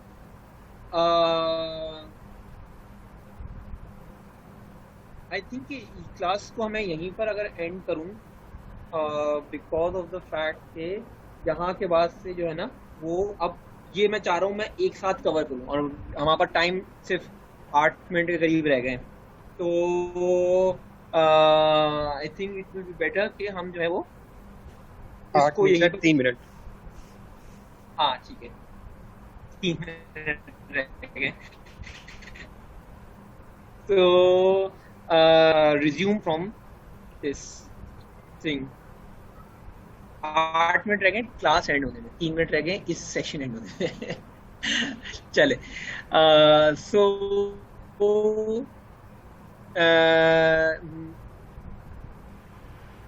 जी जी, हम अब हमारी नेक्स्ट क्लास जाहिर है संडे को होगी, रेगुलर टाइम पे होगी। रेगुलर टाइम का मतलब मेरा होता है 12:15, ठीक है ना, 12:15 से 3 होगी हमारी क्लास, क्योंकि हम नॉर्मली बहुत कम देर का ब्रेक ले रहे होते हैं, तो 12:15 से 3 बजे तक हमारी नेक्स्ट क्लास होगी।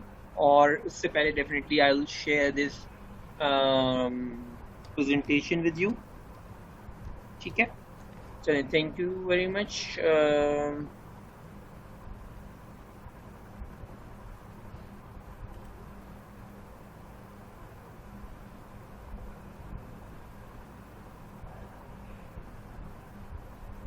ठीक है। अच्छा, inspection based evaluation likely on bank and security wise negotiation is not, देखिए बहुत सारी जगह पर हो सकती है। मैं ये नहीं कहूंगा कि कोई स्पेसिफिक डोमेन से रिलेटेड है, वो बहुत सारी डोमेन स्पेसिफिक नहीं है ये एक्टिविटी। ये सिर्फ थॉरोनेस के पर्सपेक्टिव से है, जितना थॉरो आपको उस वक्त चाहिए, उसके रीजंस कुछ भी हो सकते हैं, ठीक है ना। उसकी रीजन ये भी हो सकता है कि वो बंदा चाह रहा है कि बहुत जबरदस्त क्वालिटी प्रोडक्ट हो, या आप चाह रहे हैं कि रिक्वायरमेंट्स क्योंकि बहुत अजीब सी हैं जो कि यूजर हमें भी समझने में मुश्किल हुआ था, तो we want a full confidence के ये चीज बिल्कुल सही लिखी गई है, इसके अंदर कोई चीज मिसिंग नहीं है, ठीक है ना। बाद कस्टमर आपका इतना लर्नेड नहीं होता है, आप उससे जो जार्गन या टर्मिनोलॉजी में कह रहे होते हैं वो आपको उस तरीके से रिस्पॉन्ड बैक नहीं कर पा रहा होता है, ठीक है ना। तो आपको ये आप समझने की कोशिश करते हो कि यार हमने उसकी बात सही समझ ली है और हमने सही उसको लिख के दे दिया, सही समझ में आया है, यानी एवरीथिंग इज क्लियर, हम दोनों एक ही पेज पर है नहीं है, तो हम उस पर इंस्पेक्शन करते हैं ताकि हम आइडेंटिफाई कर लेंगे कोई मसला तो नहीं है, फिर हम उसको डिलीवर करते हैं टू द क्लाइंट कि भाई आप चेक कर लो, अब इसमें कोई मसला नहीं है, ठीक है। चलें, let's end the call here and resume इंशाल्लाह on Sunday. Thank you everyone, अल्लाह हाफिज़। Sir, attendance